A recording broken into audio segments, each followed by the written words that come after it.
رب العالمين والصلاة والسلام على سيد الأنبياء والمرسلين وعلى آله الطيبين الطاهرين وعلى من تبعهم بإحسان إلى يوم الدين. أما بعد، قال الله تبارك وتعالى في القرآن المجيد: فأعوذ بالله من الشيطان الرجيم. بسم الله الرحمن الرحيم. يا أيها الذين آمنوا لا تلهكم أموالكم ولا أولادكم عن ذكر الله ومن يفعل ذلك فأولئك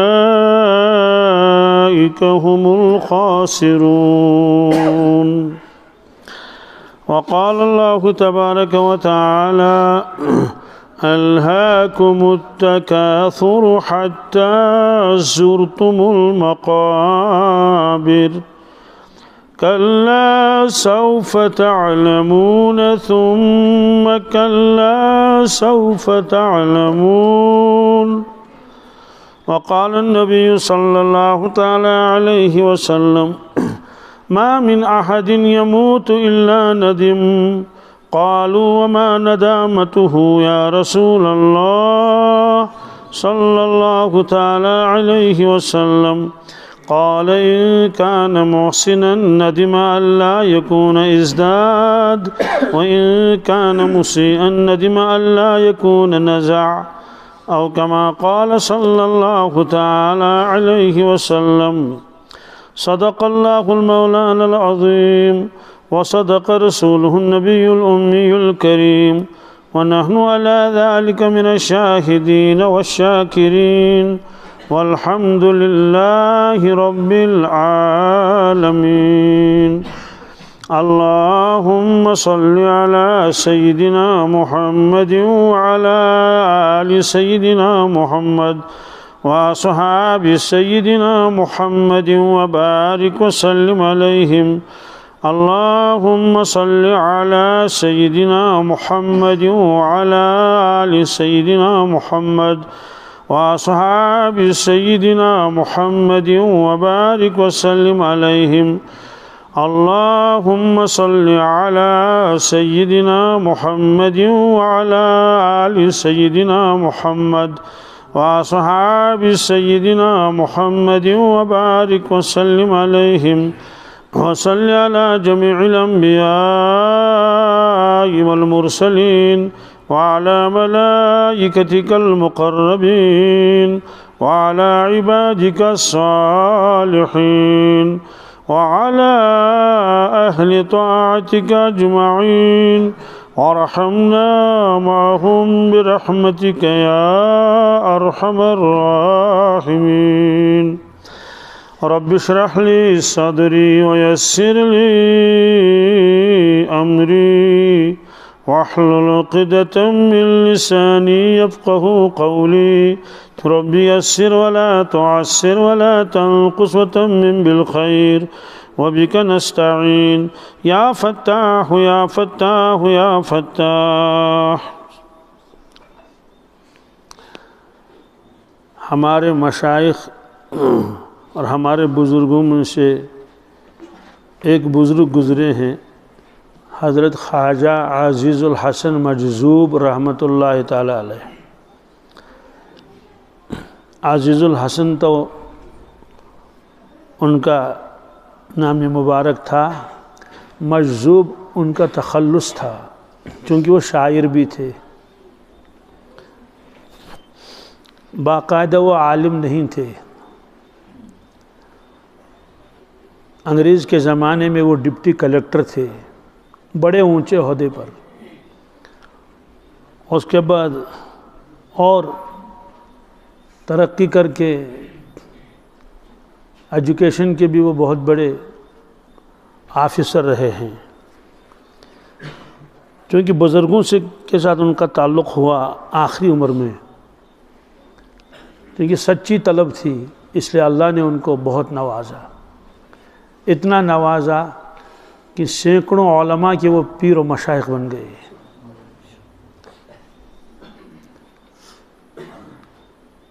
یو پی میں ایک ضلع ہے ہردوئی، وہاں ایک بزرگ تھے حضرت مولانا ابرار الحق صاحب رحمۃ اللہ تعالی علیہ. یہ حضرت حکیم الامت مجدد ملت حضرت مولانا اشرف علی تھانوی رحمۃ اللہ کے خلیفے تھے. میں نے حفظ اس مدرسے میں کیا ہے، اس لیے میں نے خواجہ صاحب کے بہت سارے واقعات براہ راست بلا واسطہ حضرت مولانا ابرار الحق صاحب رحمۃ اللہ علیہ کے مبارک زبان سے سنے ہیں. حضرت حکیم الامت رحمۃ اللہ نے ان کو اجازت دی تھی، حضرت مولانا ابرار الحق صاحب کو. اس کے بعد مزید ان کا رابطہ رہا انہی کے ساتھ، حضرت خواجہ عزیز المجذوب کے ساتھ. جب یہ حضرت حکیم الامت مولانا اشرف علی تھانوی رحمۃ اللہ کی خدمت میں آئے اور یہ عرض کیا حضرت میں آپ سے بیعت ہونا چاہتا ہوں، میں اپنی اصلاح کرنا چاہتا ہوں، کرانا چاہتا ہوں، مجھے بیعت کر لیجئے. چونکہ بڑے عہدے پر رہ چکے تھے، بہت کم لوگ ایسے ہوتے ہیں کہ جو لالچ سے بچ جاتے ہیں. حضرت نے فرمایا میں آپ کو بیعت کر لوں گا، لیکن اس کے لیے شرط ہے اگر آپ نے ملازمت کے دوران، یہ باتیں کون کر رہا ہے ادھر سے؟ بس دین کی بات ہو رہی ہے اور آپ باتیں کر رہے ہیں. ٹھیک ہے پھر میں خاموش رہوں جب تک آپ بات کر لیں. کر لیجیے بات، جب پوری ہو جائے گی آپ کی بات مجھے بتا دینا. کیا تماشا ہے، دین کی بات ہو رہی ہے، مجلس ہے اور اپنی باتیں کر رہے ہیں. سارا دن کل ہے، کل کر لیجیے بات. یا تو موبائل کی پریشانی ہوتی ہے یا تو باتوں کی پریشانی ہوتی ہے. کسی کو زیادہ اہم ہے تو باہر نکل کے بات کر لے.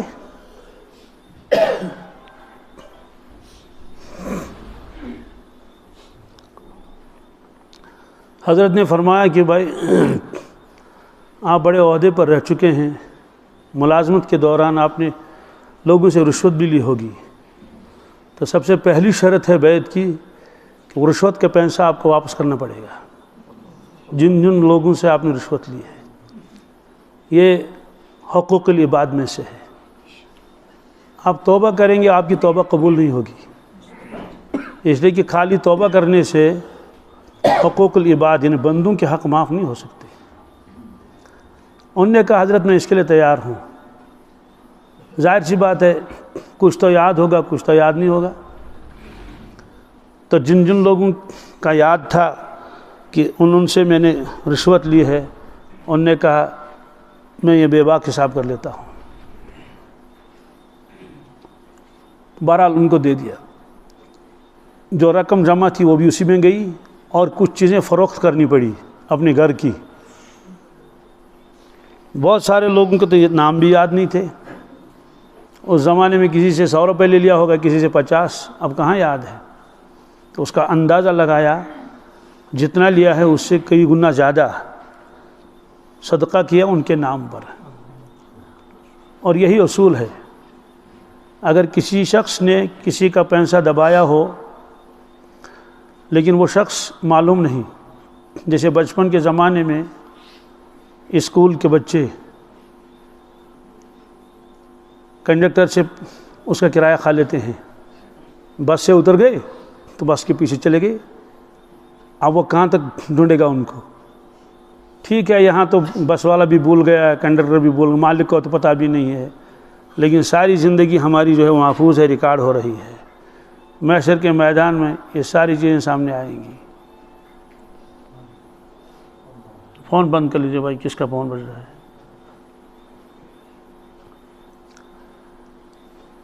اب اس کے لیے کیا ہے، جب معلوم ہی نہیں کس کا پیسہ ہے، لیا تھا کسی سے، تو اتنے پیسے آپ صدقہ کر لیں اور یہ نیت کریں یا اللہ جن کا یہ حق میرے اوپر تھا میں ان کے نام پر صدقہ کر لیتا ہوں، اس کا ثواب ان کو پہنچا دیجئے۔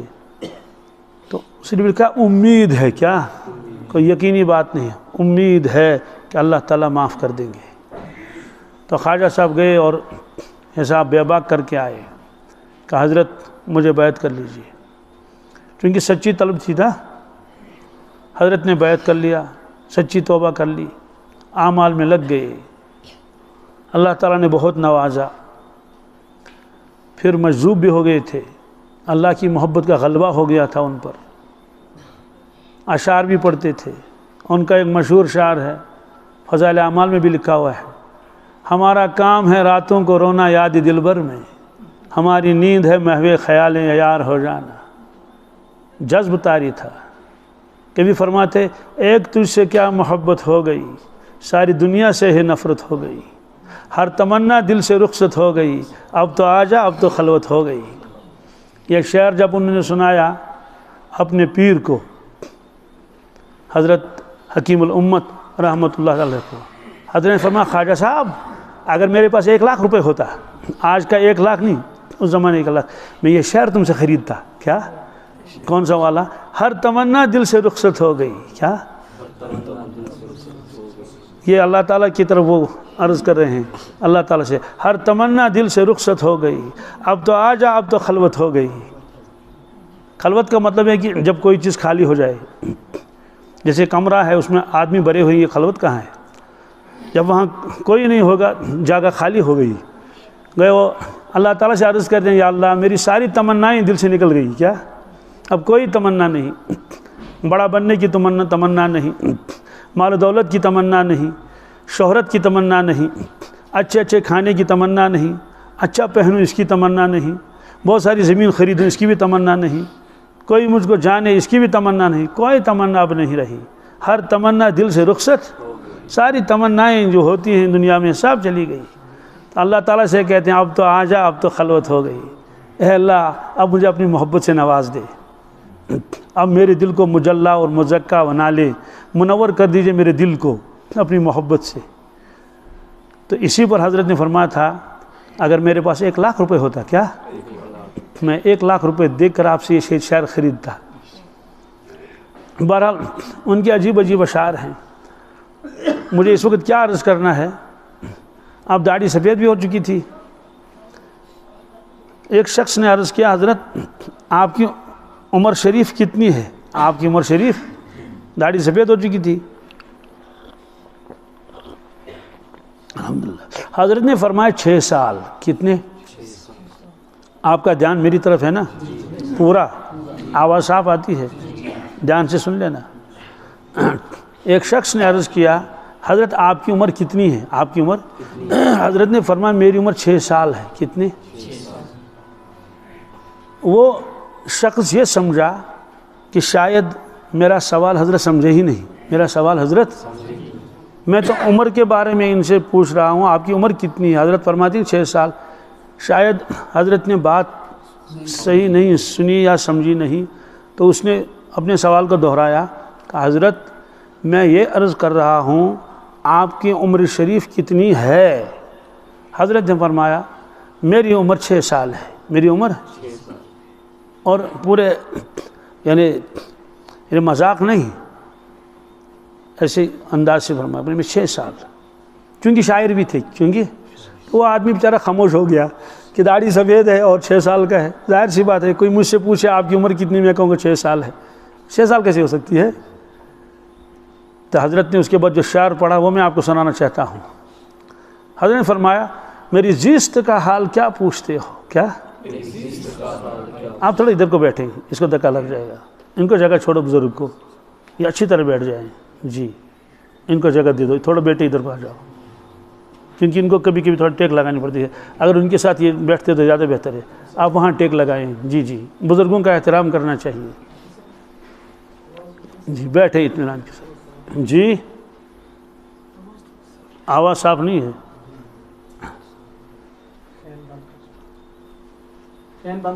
تو حضرت نے ایک شعر پڑھا کہ میری زیست کا حال کیا پوچھتے ہو، نہ طفلی نہ پیری نہ اس میں جوانی، میری زیست کا حال کیا پوچھتے ہو، نہ طفلی نہ پیری نہ اس میں جوانی، جو کچھ ساعتیں یاد دل بھر میں گزری، کیا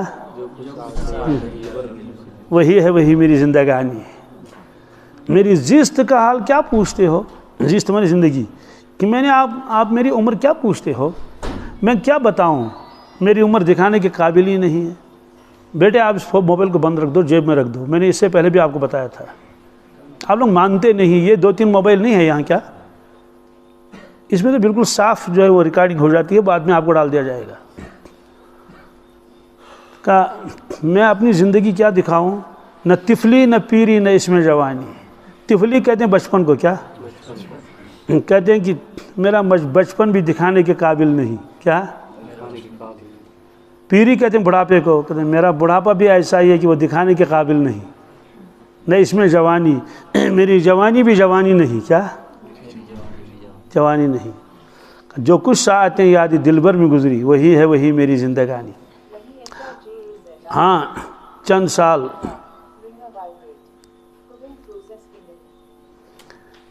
میں نے پہلے عرض کیا تھا، آپ موبائل حضرات بند کر لیں، اس سے بہت خلل ہو جاتا ہے جی، تو آپ دھیان رکھیں میری طرف۔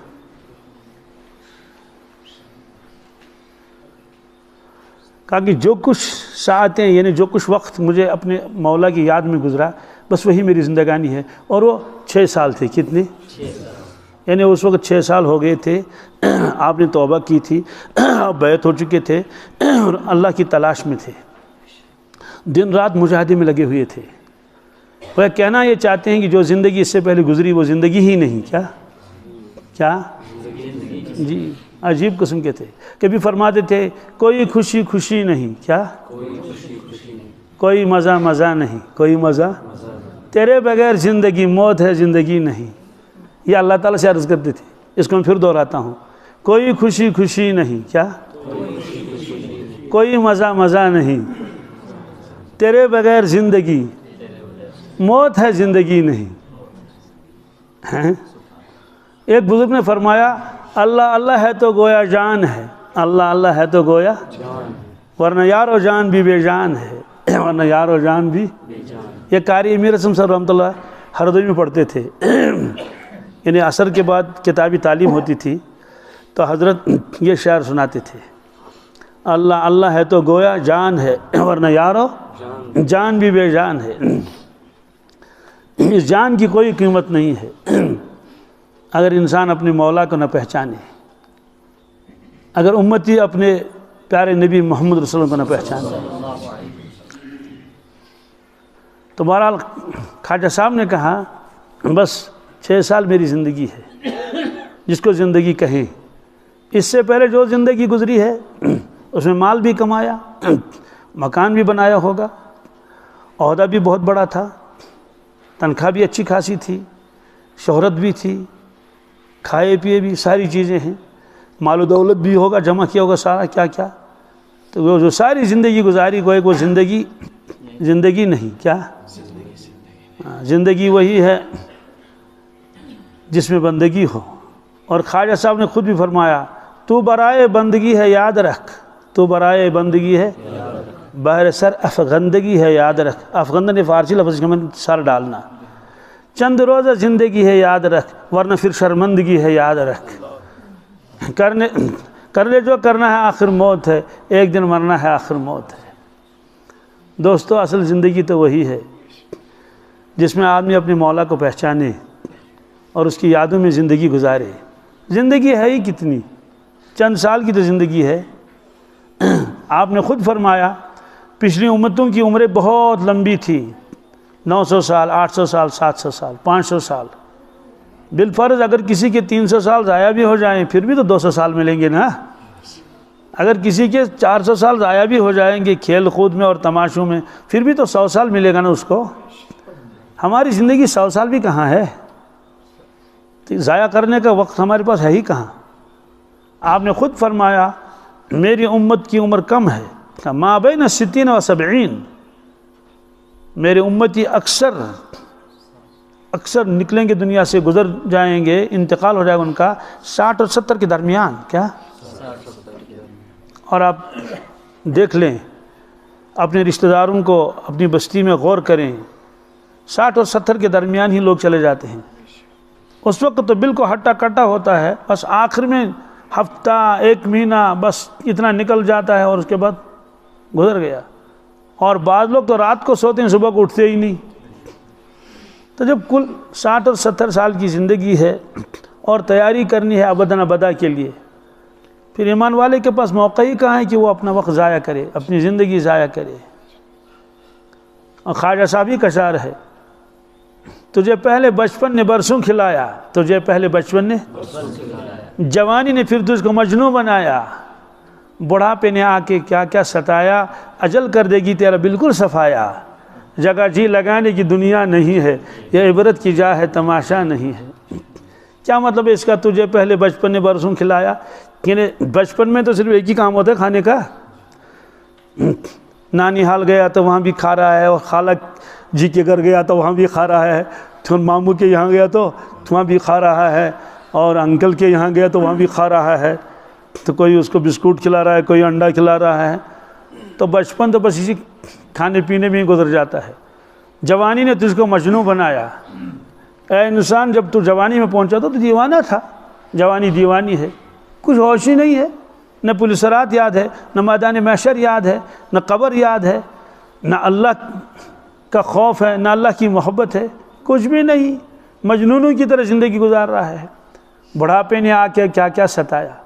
میں جب بڑھاپا آ گیا تو اس بڑھاپے نے اس کو کتنا ستایا، کبھی تو دانت میں درد تھا، کبھی تو گھٹنوں میں تکلیف تھی، کبھی تو کمر دکھ رہی تھی، کبھی تو نزلہ اور زکام اور کھانسی ہے، تو اس کتنا ستایا بڑھاپے نے۔ اجل تو اللہ کر دی گی بالکل صفایا، اب موت آنے والی ہے تو کو صفایا کر دی گی، تیرا کچھ بھی باقی نہیں رہے گا۔ تو دوستو ہماری زندگی تو ایسی گزر جاتی ہے، کھیل تماشوں میں کس قسم میں۔ پھر جس زمانے میں ہم رہ رہے ہیں، اس زمانے کے متعلق پیشن گویاں ہیں، وہ پیشن گویاں فرمائی ہیں رسول اللہ صلی اللہ علیہ وسلم۔ ان پیشن گوئیوں کو محدثین نے معجزات میں شامل کیا ہے۔ کس میں؟ جیسے آپ نے چاند کے 2 ٹکڑے کر دیے، یہ معجزہ ہے۔ 4 آدمیوں کا کھانا 1400 نے کھایا، یہ معجزہ ہے۔ حضرت عبداللہ ابن عتیق رضی اللہ تعالیٰ عنہ آپ کی خدمت میں آئے، آپ نے ان کو ایک کام پر بھیجا تھا، وہ جب واپس آئے تو لنگڑاتے لنگڑاتے آئے۔ آپ نے فرمایا کیا بات ہے، آپ اس طرح کیوں چلتے ہیں؟ انہوں نے اپنا امامہ شریف اتارا تھا اور اپنی ٹانگ کو باندھا تھا مضبوط۔ انہوں نے کہا یا رسول اللہ صلی اللہ علیہ وسلم، میں وہاں سے آ رہا تھا جہاں آپ نے مجھے بھیجا تھا، تو میرا پاؤں رات کے اندھیرے میں کسی گڑھے میں چلا گیا اور میں گر گیا تو ہڈی ٹوٹ گئی۔ تو میں نے مناسب نہیں سمجھا کہ میں اس کے پاس جاؤں جو ہڈی کا جوڑنے والا ہے، پہلے آپ کی خدمت میں حاضر ہو جاؤں اور آپ کو اطلاع دوں۔ میں نے وہ کام کر لیا۔ تو آپ، چونکہ آپ ہی نے بھیجا تھا نا کام کو، آپ نے فرمایا کہ کھولو، تو انہوں نے امامہ کھولا تو دیکھا کہ اس کی ہڈی ٹوٹ گئی ہے۔ تو آپ نے اپنے دستہ مبارک سے اس کو ایسے اوپر سے پھیرا، دستہ مبارک، اسی وقت ہڈی جڑ گئی۔ حضرت عبداللہ ابن عتیق رضی اللہ تعالیٰ عنہ، یہ بھی تو معجزہ ہی ہے نا۔ آپ نے فرمایا جاؤ۔ ایسے ایک جنگ میں ایک صحابی اپنی آنکھ لے کر آیا، بعض روایت میں تو وہ ہاتھ پر لے کر آیا، بعض میں کہ وہ تو آنکھ باہر آ چکی تھی، تیر لگ گیا تھا۔ کیا؟ آپ کی خدمت میں آیا، آپ نے اپنا دست مبارک سے اس کے پھر یہ آنکھ جو ہے اس میں جگہ میں رکھ دی، کھول میں رکھ دی، اور اوپر سے دست مبارک سے یوں کر کے فرمایا جاؤ لڑو۔ آنکھ اسی وقت درست ہو گئی۔ کتابوں میں لکھا ہے، اب تو 2 آنکھیں ہیں نا، جب وہ شخص بوڑھے ہو گئے تو جو دوسری والی آنکھ تھی جس پر ہاتھ نہیں لگا تھا، جو زخمی نہیں ہوئی تھی، اس میں تو روشنی کم ہو گئی، بڑھاپے کی وجہ سے ہو جاتا ہے نا۔ یہ والی آنکھ تھی جس کو آپ نے دست مبارک لگا کے پھر جوڑ لگا دیا تھا، اس میں روشنی برقرار رہی برابر، بڑھاپے میں بھی۔ اس طرح سے بہت سارے معجزات آپ نے دکھائے۔ اونٹوں نے آپ کے ساتھ کلام کیا، ہرنی نے آپ کے ساتھ کلام کیا، پتھر آپ کو سلام کرتے تھے، درخت آپ کو سلام کرتے تھے۔ آپ نے درخت کو بلایا، وہ درخت آ گیا۔ وہاں مکہ شریف میں مسجد جن کے قریب ایک مسجد ہے، اس کا نام ہے مسجد شجر۔ کیا؟ شجر میں درخت۔ حضرت اسامہ کو ایک موقع پر آپ نے فرمایا، اسامہ کوئی جگہ ایسی نہیں ہے جہاں آدمی اپنی ضرورت پورا کر سکے، کھلا میدان ہے. آپ نے فرمایا وہ کنارے پر وہ درخت ہے اس کو بلاؤ، اس سے کہو کہ محمد رسول اللہ بلا رہے ہیں. تو درخت کو کہا کہ حضور بلا رہے ہیں. تو روایتوں میں آتا ہے وہ درخت جڑوں کے ساتھ آیا. کیا یوں کر لے وہ درخت نے خود، جیسے ہم کسی درخت کو ہلائیں باہر نکالیں جڑوں کے ساتھ نکلے گا نا، تو جڑوں کے ساتھ آیا. پھر فرمایا وہ دوسرا درخت اس کو بھی بلاؤ، تو اس کو بلایا وہ بھی آ گیا. دونوں درخت ایسے مل گئی جیسے ایک جھاڑی سی بن گئی. آپ نے فرمایا اسامہ پتھروں سے کہو کہ جمع ہو جاؤ. پتھروں سے کہا پتھروں جمع ہو جاؤ. رسول اللہ صلی اللہ علیہ وسلم فرماتے ہیں پتھر جمع ہو گئے تو ایک قسم کی جو کوٹھری سی بن گئی، خود بخود پتھر جمع بھی ہو گئے اور ایک دوسرے کے اوپر لگ گئے.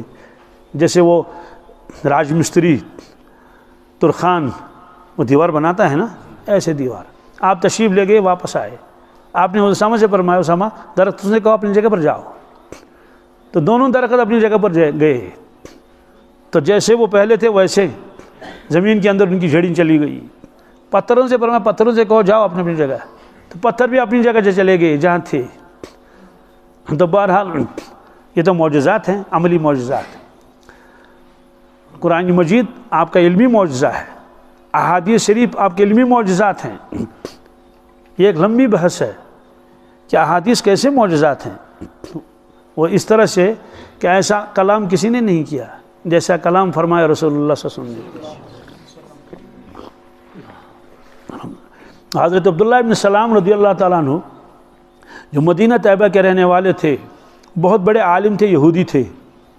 وہ خود فرماتے ہیں جب پہلی مرتبہ حضرت رسول اللہ صلی اللہ علیہ وسلم مکہ شریف سے ہجرت کر کے تشریف لائے مدینہ طیبہ، لوگ گئے دیکھنے کے لیے کہ دیکھیں کون صاحب ہیں جو مکہ شریف سے تشریف لائے ہیں. اور جو پہلے سے مسلمان ہو چکے تھے وہ تو زیارت کے لیے گئے. کہ میں بھی گیا. جب میں اس مکان میں پہنچا اور میں نے معلوم کر لیا کہ وہ مہمان کون ہیں جو مکہ شریف سے تشریف لائے ہیں اور کہتے ہیں کہ میں نبی ہوں، لوگوں نے کہا اندر چلے جاؤ. اندر داخل ہوئے کہ کون ہے؟ کہ یہ صاحب ہے. حضور کی طرف اشارہ کر لیا کہ یہ ہے. وہ فرماتے ہیں کہ جو ہی میں نے آپ کے چہرے مبارک کو دیکھا میں حیران ہو گیا. کیوں حیران ہو گئے؟ ایسا چہرہ مبارک تو کسی کا تھا ہی نہیں. کہ میں نے ایسا چہرہ مبارک، ایسا نورانی چہرہ کسی کا دیکھا ہی نہیں. جب تھا ہی نہیں تو دیکھتے کیا؟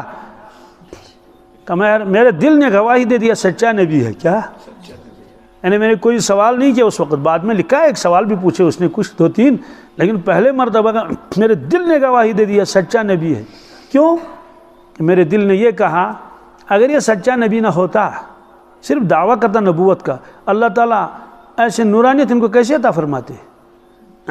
کا چہرہ دیکھ کر میں، چہرہ مبارک دیکھ کر میں حیران ہو گیا. اس کے بعد جو کلام فرمایا رسول اللہ صلی اللہ علیہ وسلم نے، کہ اس کلام کی فصاحت و بلاغت اور اس کی مٹھاس سے میں حیران ہو گیا. اس وقت آپ نے کیا کلام فرمایا؟ یا ایھا الناس افشوا السلام واطعموا الطعام وصلوا الارحام وصلوا باللیل والناس نیام تدخلوا الجنۃ بالسلام. چونکہ عربی ہے اس کی مٹھاس کا اندازہ تو انہی کو ہوگا، لیکن اتنا تو طے ہے ہر جملہ میم پر ختم ہوتا ہے. افشوا السلام واطعموا الطعام وصلوا الارحام وصلوا باللیل والناس نیام تدخلوا الجنۃ بالسلام. ہے نا؟ اب بحث کر لیجئے یہ نظم ہے یا نثر ہے. یہ نئے پڑھے لکھے ہیں، پتہ نہیں یہ نظم اور نثر سمجھیں گے. Prose and poetry. کیا؟ جی پروز نثر کو کہتے ہیں، نظم کو پوئٹری کہتے ہیں. اب یہ جو میم پر ختم ہو رہا ہے نا، ایسا لگتا ہے نا جیسے سونے کے ترازو میں یہ تولے ہوئے کلام ہے نا. یعنی ایک حکم دے رہے ہیں امت کو، لیکن اس انداز سے کہ وہ کلام بھی اتنا میٹھا ہے کہ عقل حیران ہو جاتی ہے. افشوا السلام. کیا؟ لوگوں سلام پھیلاؤ، پھیلاؤ سلام. جو آگے آ جائے اس کو سلام کر لو. یہ سلام بہت بڑی دعا ہے. حدیث پاک میں ہے اللہ تعالیٰ نے آدم علیہ السلام کو پیدا فرمایا، پھر فرمایا کہ آدم وہاں جاؤ، وہاں فرشتے ہیں، ان کو سلام کرو. کیا کرو؟ دیکھو کیا کہتے ہیں، پھر آ کر مجھے بتانا. اللہ تعالیٰ کو تو معلوم ہے ہی. تو وہ گئے فرشتوں کے سامنے کہا السلام علیکم. انہوں نے واپس کہا وعلیکم السلام ورحمۃ اللہ یا وبرکاتہ بھی کہا ہو. روایت کیا صحیح سارے الفاظ مجھے یاد نہیں لیکن اتنا تو ہے. واپس آئے تو اللہ نے فرمایا کہ آدم علیہ السلام کیا جواب دیا فرشتوں نے؟ کہا حضرت میں نے کہا السلام علیکم، نے کہا وعلیکم السلام ورحمۃ اللہ. کہا بس آپ کی اولاد کی یہی سلام ہے.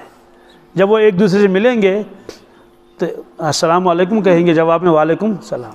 بہت بڑی دعا ہے یہ، شاید ہی کوئی دعا اس کا مقابلہ کرے. ثواب الگ ملا اور سلامتی الگ ملی. السلام علیکم کا مطلب یہ ہے کہ تم پر سلامتی ہو، کیا ہو؟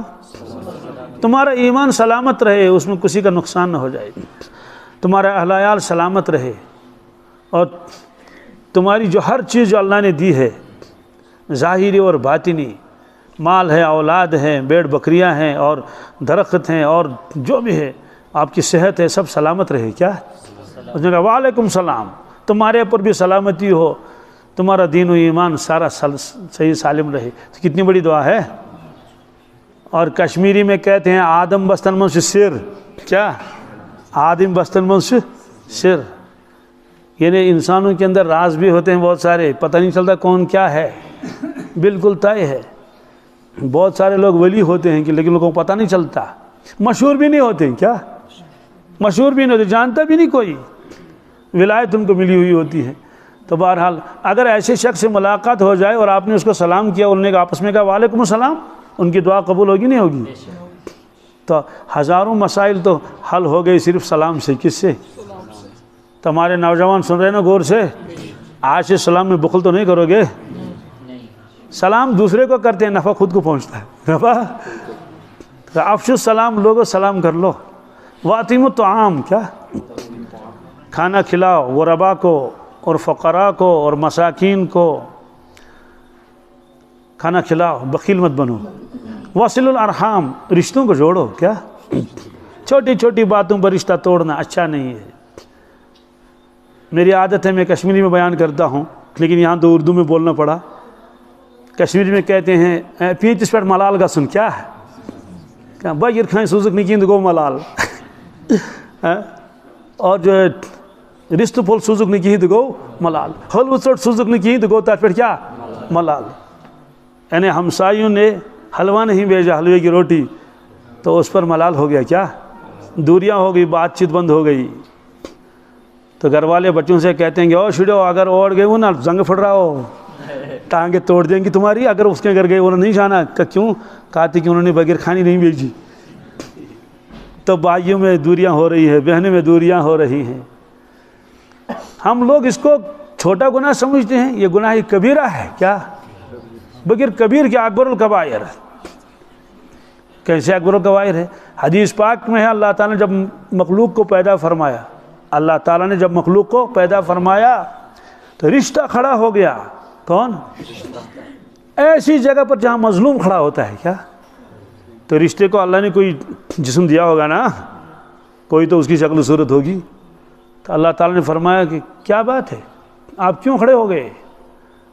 تو رشتے نے کہا یا اللہ میرا کیا بنے گا، میرا.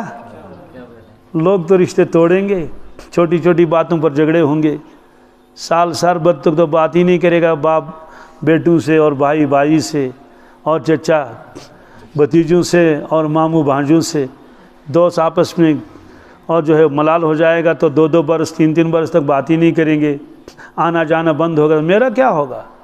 اللہ تعالیٰ نے فرمایا رشتہ سنو، آپ راضی ہیں اس پر؟ رشتے نے کہا کس پر؟ کہا من وصل کی وصلتہ ومن قطع کی قطعتہ، جو تجھ کو جوڑے اس سے میں اپنے سے جوڑوں گا، جو تجھ کو توڑے گا اس سے میں اپنے سے توڑوں گا. کیا تجھے منظور ہے؟ رشتے نے کہا مجھے منظور ہے. مجھے مطلب تو یہ ہے جو آدمی رشتوں کو توڑے گا دنیا میں، وہ یاد رکھنا چاہے وہ اپنے تعلق کو توڑتا ہے اپنے مولا سے. مرنے کے بعد پتہ چل جائے گا کہ اس کا وہ لا تعلق اور بے تعلق ہو چکا ہے. جو رشتوں کو جوڑے گا اللہ اس کو اپنے ساتھ جوڑے گا.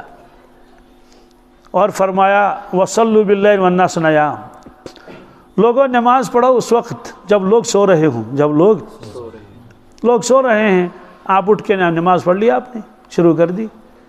جو یہ کام کرے گا تدخل الجنت بالسلام، فرمایا بغیر حساب کی جنت میں جاؤ گے. کیا اس کی اگر میں تشریح کر لوں گا تو بالکل واضح ہو جائے گا. ایسے شخص تو بغیر اس حساب کے جانا ہی چاہیے. کس میں؟ جنت میں. ظاہر سی بات ہے جو راتوں کو نماز پڑھتا ہو وہ ظہر نہیں پڑھے گا کیا؟ وہ فجر نہیں پڑھے گا کیا؟ وہ اشراق اور چاش نہیں پڑھے گا؟ جب وہ آدھی روتی کو اٹھتا ہے نا، جو غرابوں کو کھانا کھلاتا ہے، مساکین کو کھانا کھلاتا ہے، کیا وہ عشر و زکوٰۃ نہیں دے گا؟ دے گا نہیں دے گا؟ جو رشتوں کو جوڑتا ہے، ادھر ہی سے جاتا ہے، سلام کلام کر لیتا ہے، تو سب رشتہ داروں کے ساتھ اس کے تعلقات اچھے ہیں، کوئی اس سے ناراض نہیں ہے، کسی کا حق نہیں مارتا ہے، ظاہر سی بات ہے یہ تو اونچے درجے کا آدمی ہے نا، تو یہ سارے کام کرتا ہے اور سلام میں پہل کرتا ہے، کیا ادھر ہی سے سلام کر لیتا ہے۔ اور حدیث میں البادی بالسلام بری من الکبر، جو سلام میں پہل کرے وہ کبر سے خالی ہے، کبر سے اس کا ایک مطلب ہے کہ جس کو کبر ہو تو سلام میں پہل کرے، سلام میں اس کی برکت سے اس کا کبر دور ہو جائے گا۔ تو ظاہر سی بات ہے جس کے اندر اتنی صفات ہوں، اب اس کو کیا حساب لے گا اللہ؟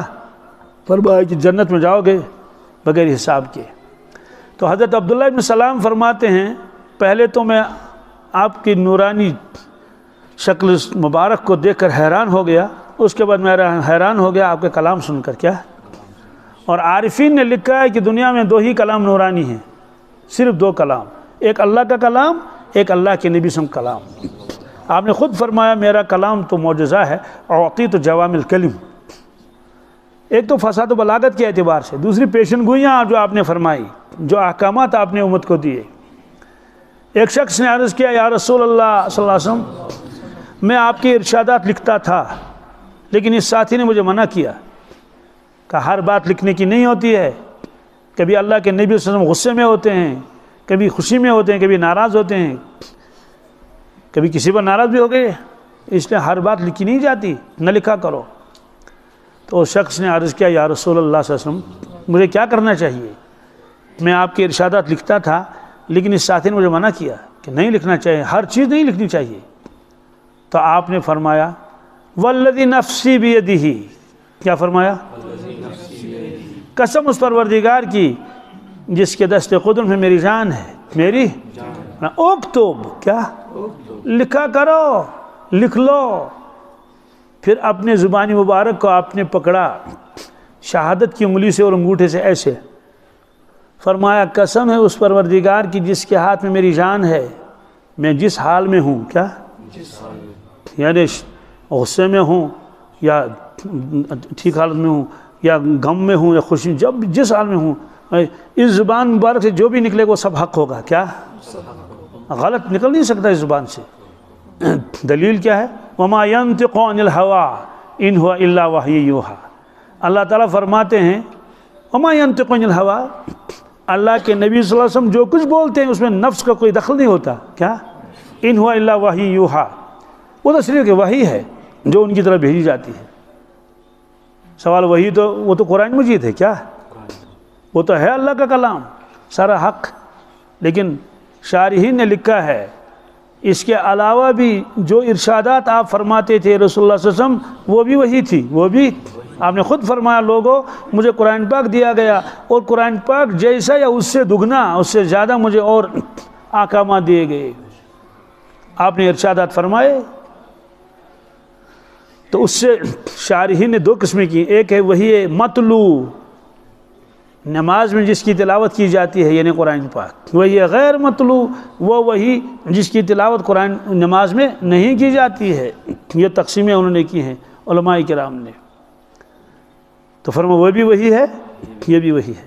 اور حضرت علامہ ادریس کاندلوی رحمۃ اللہ علیہ نے معرف القرآن، ان کا بھی معرف القرآن ہے، اس میں بھی اور الگ سے ایک کتاب لکھی ہے عصمت انبیاء علیہ الصلوۃ والسلام، اس میں انہوں نے فرمایا ہے اللہ تعالیٰ نے ضمانت دے دی ہے رسول اللہ صلی اللہ علیہ وسلم کی زبانی مبارک کی، کیا فَوَمَا يَنطِقُ عَنِ الْهَوَىٰ إِنْ هُوَ إِلَّا وَحْيٌ يُوحَىٰ، پھر فرمایا آپ کے چشمہ مبارک کی بھی ضمانت اللہ نے دی ہے، کہ کیسے؟ کہ مَا زَاغَ الْبَصَرُ وَمَا طَغَىٰ، کیا مَا زَاغَ الْبَصَرُ وَمَا طَغَىٰ، آپ صلی اللہ علیہ وسلم کی نگاہ مبارک کجی نہیں ہوئی، سیدھی آپ کی نظر مبارک، زاغ یزو کو ٹیڑھا ہو جانا، وما طغیٰ حد سے نہیں نکلی، کیا آپ کے مبارک نگاہ حدود میں رہتی تھی۔ تو حضرت پیر صاحب فرماتے تھے جس کی آنکھ قابو میں نہیں اس کا دل بھی قابو میں نہیں، اس کا دل بھی، تو ہماری نگاہیں تو بے قابو ہو سکتی ہیں نا۔ تو اللہ تعالیٰ نے آپ کی زبان مبارک کی ضمانت لے لی کہ ایسی مبارک زبان ہے سوائے حق کے اس سے کوئی بات نہیں نکل سکتی. آپ کے چشمہ مبارک کی بھی اللہ نے ضمانت دے دی ہے، کہا کہ ما زاغ البصر وما طغى. یہ اگرچہ ایک خاص موقع کے پر نازل ہوئی ہے لیکن مفسرین نے اس کو عام قرار دیا ہے. تو بہرحال تو یہ دو کلام نورانی، ایک قرآن مجید، ایک احادیث مبارک. ایک بزرگ گزرے ہیں بالکل امی ولی. امی کا مطلب یہ کہ وہ عالم نہیں تھے، حافظ نہیں تھے، لیکن اولیاء کرام ان کا شمار تھا. بہت سارے اولیاء ایسے بھی آئے ہیں نا دنیا میں، جیسے ہمارے کشمیر کے اندر شیخ العالم رحمۃ اللہ تعالیٰ علیہ، کچھ بھی پڑھے ہوئے نہیں ہے، ان کا کلام اٹھا کے دیکھ لیجئے، ان کا ایک شعر بھی قرآن و حدیث کے خلاف نہیں. کیا ایسا لگتا ہے کہ بالکل اس کی تشریح کی ہے. ان کا ایک شعر ہے، کینچن قبر سے پوشن شعرے، کینچن قبر سے سیاہ شاہ. کہ کچھ لوگوں کی قبر ایسی ہے جیسے اس میں پھول رکھے ہوئے ہیں. کیا وہ پھول کا باغ ہے. کینچن قبر سے سیاہ شاہ. اور کچھ لوگوں کی قبر ایسی ہے جیسے بالکل کالا کنواں. کیا یعنی اندھیری جس میں ہے. تو قبروں میں تو آگ بھی ہوتی ہے نا، تو آگ تو لال ہوتی ہے نا سرخ رنگ کی، تو وہ کالی کیسے ہوگی؟ تو یہ حدیث میں ہے. ارشاد فرمایا رسول اللہ صلی اللہ علیہ وسلم نے، اللہ تعالیٰ نے جہنم کو 1000 سال تک پہلے جلایا. کتنے؟ 1000. تو آگ کا جو رنگ وہ تو سرخ تو ہوتا ہی ہے، تو جہنم کی دیواری میں سرخ ہو گئی. پھر اس کے بعد ایک اور 1000 برس تک اس کو جلایا جہنم کو، تو اس کا رنگ بدل گیا تو سفید ہو گیا. آگ کا رنگ سفید ہو گیا، آگ کا رنگ، اور جہنم کی دیواری میں سفید ہو گئی. اس کے بعد پھر 1000 سال تک اس کو جلایا، 1000 برس تک. پھر اس آگ کا رنگ کالا ہو گیا. کیا؟ اور جہنم کی دیواری بھی کالی ہو گئی. آپ نے فرمایا تو جہنم کا جو آگ ہے اس کا رنگ کالا ہے. تو جب قبر کو تشبیہ دے دی کس کے ساتھ؟ جہنم کے گھڑوں میں سے ایک گھڑے کے ساتھ. وہ لال ہوگی یا سیاہ ہوگی؟ تو کالی ہوگی نا. تو بہرحال ایک بزرگ گزرے ہیں حضرت سید عبدالعزیز دباغ رحمۃ اللہ علیہ، یہ مغرب کے تھے. جب ان کا شہرہ ہو گیا کہ ان کو علم لدنی ہے، تو ایک علامہ ان کے پاس آئے کہ ہم بھی دیکھیں. یہ علامہ کون تھے؟ علامہ احمد ابن المبارک سلجماسی رحمۃ اللہ علیہ. تو انہوں نے کہا کہ میں نے شیخ کو دیکھا اور شیخ سے سوالات کیے. میں نے کہا بڑا مضبوط ہے. کیا؟ جی اللہ کا بندہ کہیں اٹکتا نہیں، عجیب و غریب ہے. ایک مرتبہ بحث چلی تھی خوابوں کی. کس کی؟ تو شیخ نے فرمایا کہ کافر سچا خواب نہیں دیکھ سکتا. کیا؟ مسلمان اور مومن سچا خواب دیکھتا ہے. کیونکہ علامہ سامنے بیٹھے ہوئے تھے نا، انہیں فوراً اعتراض کیا. کیا؟ انہوں نے کہا عزیز مصر کا خواب سچا کیوں نکلا؟ کیا نہ دیکھیے کیا اعتراض کیا. اور قرآن شریف سے عزیز مصر نے دیکھا تھا خواب 7 دبلی گائیں ہیں اور وہ کھا رہی ہیں 7 فربے گایوں کو، اور 7 بالیاں خشک ہیں اور 7 بالیاں اچھی ہیں. عزیز مصر کا خواب سچا کیوں نکلا؟ کیا جواب دیا شیخ نے، عقل حیران ہو جاتی ہے. واقعی ولی تھے. انہوں نے کہا اس کے خواب میں یوسف علیہ السلام کا حصہ تھا. کیا؟ اس کے خواب میں یوسف علیہ السلام کا حصہ تھا، اس وجہ سے اس کا خواب سچا نکلا. تو علامہ فرماتے ہیں کہیں شیخ گرتے نہیں. کیا؟ یعنی جواب میں کہیں گرتے نہیں. جو بھی سوال کرو، کچھ بھی سوال کرو، اگر اعتراض کوئی خطرناک ہے شیخ فوراً جواب دیتے ہیں. کیا؟ کہ میں حیران ہو گیا کیا شخص ہے یہ. تو چونکہ تو میں نے عرض کیا میرے شیخ، میرے مرشد، آپ تو نہ حافظ ہیں نہ تو عالم ہیں، آپ کیسے پہچانتے ہیں اس شخص نے قرآن پاک کی تلاوت کی؟ کیسے پہچانتے ہیں اس شخص نے حدیث بیان کی؟ کبھی کہتے ہیں کہ یہ نہ حدیث ہے نہ قرآن ہے، یہ تو ایک عربی جملہ ہے. پہچانتے کیسے ہیں آپ؟ آپ تو حافظ بھی نہیں. شیخ نے فرمایا میں حافظ نہیں ہوں. کیا؟ نہ میں عالم ہوں. کہ پھر کیسے پہچانتے؟ کہ جب کوئی تلاوت کرتا ہے تو اس کے منہ سے نور نکلتا ہے. کیا؟ اگر کوئی حدیث پڑھے گا اس کے منہ سے نور نکلتا ہے، لیکن دونوں نوروں کا رنگ الگ الگ ہے. میں پہچانتا ہوں اس میں نور خدا ہے، اس میں نور محمد ہے. تو میں انوارات سے پہچانتا ہوں. کس سے؟ تو علامہ نے کہا کہ حضرت پھر میں آپ کے سامنے کچھ پڑھنا چاہتا ہوں. شیخ نے فرمایا پڑھو. تو علامہ نے کیا کیا؟ قرآن پاک کی ایک حدیث کے اندر حدیث کا ایک ٹکڑا، قرآن پاک کی آیت کے اندر حدیث کا ایک ٹکڑا داخل کر لیا. کیا کر لیا؟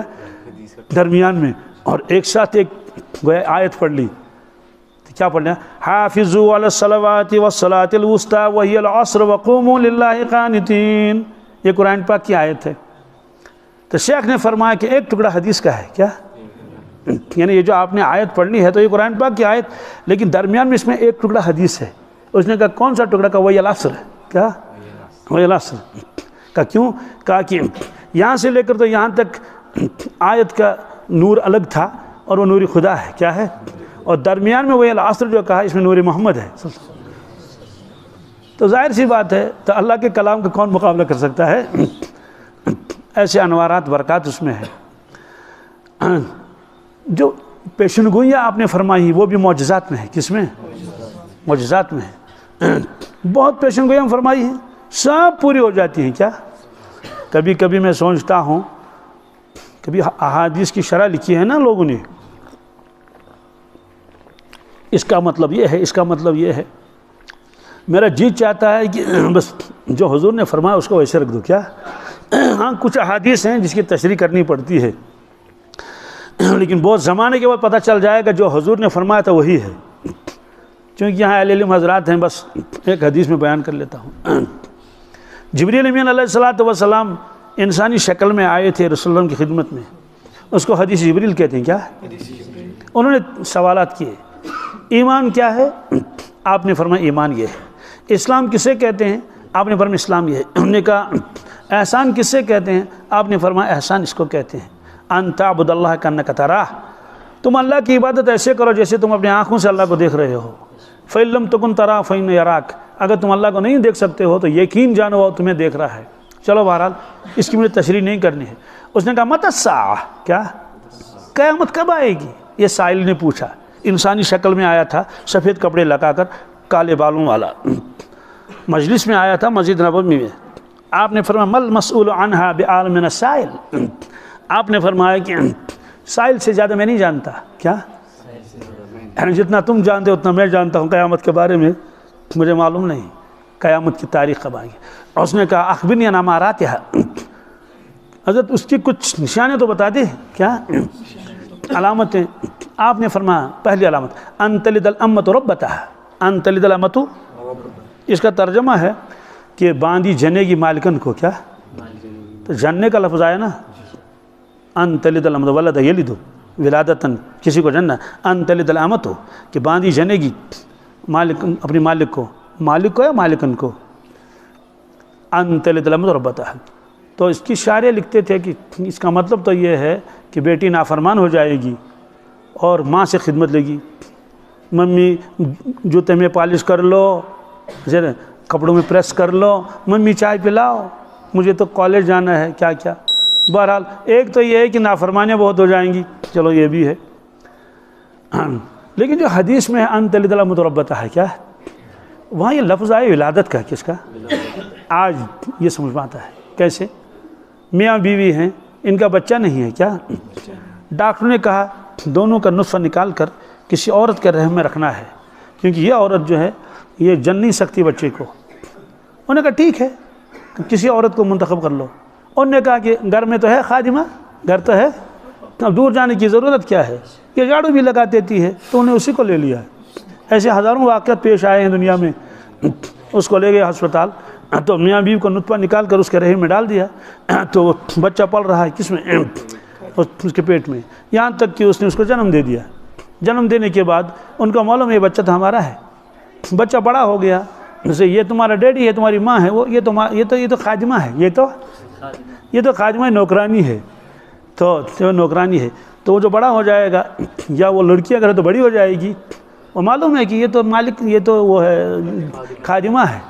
تو آپ نے فرمایا قیامت کی علامتوں میں سے یہ ہے ان تلد الامۃ ربتہا، کہ باندی اور نوکرانی جنے گی اپنی مالکن کو. ظاہر سی بات ہے جب وہ لڑکی بڑی ہو جائے گی تو وہ گھر کی مالک ہوگی نا. یہ بوڑھیا تو اس کی کیا ہے، یہ تو خادمہ ہے نا. تو حدیث میں فرمایا ان تلد الامۃ ربتہا. اب دیکھیے اصل یہ، ورنہ یہ فرمانے کی ضرورت ہی کیا تھی؟ تو اس وقت لوگ یہ کیسے سمجھتے؟ آپ نے فرمایا یہی. آپ شارحین اس وقت کچھ اور لکھتے تھے، آپ نے فرمایا نہیں اس کا یہ مطلب ہے. تو بہرحال یہ جو آپ نے ارشادات فرمائے احادیث، یہ معجزات کے قبیل سے. کس سے؟ جی جب آپ کسی چیز کو فرماتے تھے نا، ایک تو علمی بنیاد پر آدمی کچھ کہے، ایک تو مشاہدے کی بنیاد پر. کیا شارحین نے لکھا ہے بعض مرتبہ اللہ کے نبی سے کچھ فرماتے تھے مشاہدے کی بنیاد پر. کس پر؟ آپ نے فرمایا آخر زمان کی عورتیں ہوں گے نساء کاسیات عاریات مائلات ممیلات، تو آپ دیکھ بھی رہے تھے فرما بھی رہے تھے۔ آپ نے فرمایا میں اس شخص کو دیکھ رہا ہوں جو کعبۃ اللہ کی طرف تیر چلا رہا ہے، کیا یعنی میزائل، تیر کا لفظ آپ نے استعمال فرمایا کہ اس کی پنڈلیاں ایسی ہیں اس کی آنکھیں ایسی ہیں، میں دیکھ رہا ہوں اس کو، تو مشاہدہ ہو رہا تھا جو کچھ آگے ہو جائے گا۔ سوال جب کوئی چیز بھی واقعی پیش نہیں آئی تو پہلے سے کیسے دکھایا جائے گا؟ سائنس نے اس کو طے کر دیا، انہیں حل کر دیا۔ اور حضرت علامہ انور شاہ صاحب کشمیری رحمۃ اللہ فرماتے تھے سائنس جتنی ترقی کرے گا اسلام کا کوئی نقصان نہیں، کیا کوئی نقصان، نفع آئے گا۔ کیوں؟ وہ چیزیں جو سمجھ میں نہیں آتی تھی، ایمان تھا اس پر، سمجھ میں نہیں آتی تھی، تو سائنسی ایجادات کی وجہ سے وہ چیزیں آدمی سمجھ جائے گا۔ ایک بزرگ گزرے ہیں حضرت شاہ نعمت اللہ قادری رحمۃ اللہ، ان کی کتاب ہے اس میں پیشن گویا ہے، اس میں ایک شعر ہے باشی اگر بمشرق شنوی کلام مغرب آیت سرودی غیبی از طرز عرشیانہ، اے انسان ایک زمانہ آئے گا، 900 سال پہلے کہہ رہے ہیں، فرما رہے ہیں کہ ایک زمانہ آئے گا اگر تم مشرق میں ہو کیا تم مغرب کی باتیں سنو گے، کیا اور آیت سرودی غیبی از طرز عرشیانہ، جیسے عرش سے کوئی چیز آ رہی ہے نا ایسے تم سنو گے۔ تو لوگ بی بی سی لندن نہیں سن رہے ہیں کیا، وائس آف امریکہ نہیں سن رہے ہیں، تو مشرق والے مغرب کی باتیں سن رہے ہیں نا۔ پہلے زمانے میں لوگ کہیں گے کیا کہہ رہے ہو، ایک آدمی مشرق میں مغرب کی کیا سنے گا مغرب کی، تو حل ہو گیا نا یہ مسئلہ۔ تو اللہ تعالیٰ نے فرمایا جو تم زندگی گزار رہے ہو یہ تم کو دکھلایا جائے گا ساری زندگی۔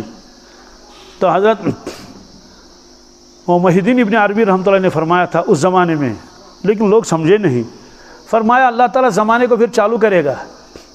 آپ کا دھیان میری طرف ہے نا، میں اور ایک اہم بات کہنے والا ہوں پھر اس کے بعد بات ختم ہوگی۔ تو کیا کہا، نماز کتنے بجے ہے؟ 8:30؟ ٹھیک ہے چلیے ٹھیک ہے، تو اگر 5-10 منٹ آگے پیچھے ہو جائیں گے کوئی ٹھیک ہے۔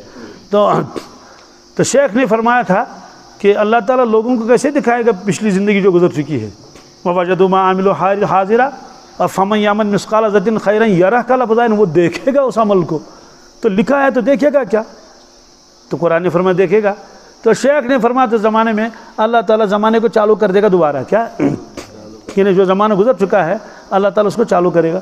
لوگوں نے کہا کیسے چالو کرے گا، جو گیا گیا ہے نا۔ آج کے زمانے میں اس کو سمجھنا کیا مشکل ہے، ایک شخص کا انتقال ہو گیا، آپ نے چالو کر دیا جو کچھ اس نے کہا تھا، دیکھ رہے ہی نہیں دیکھ رہے ہیں۔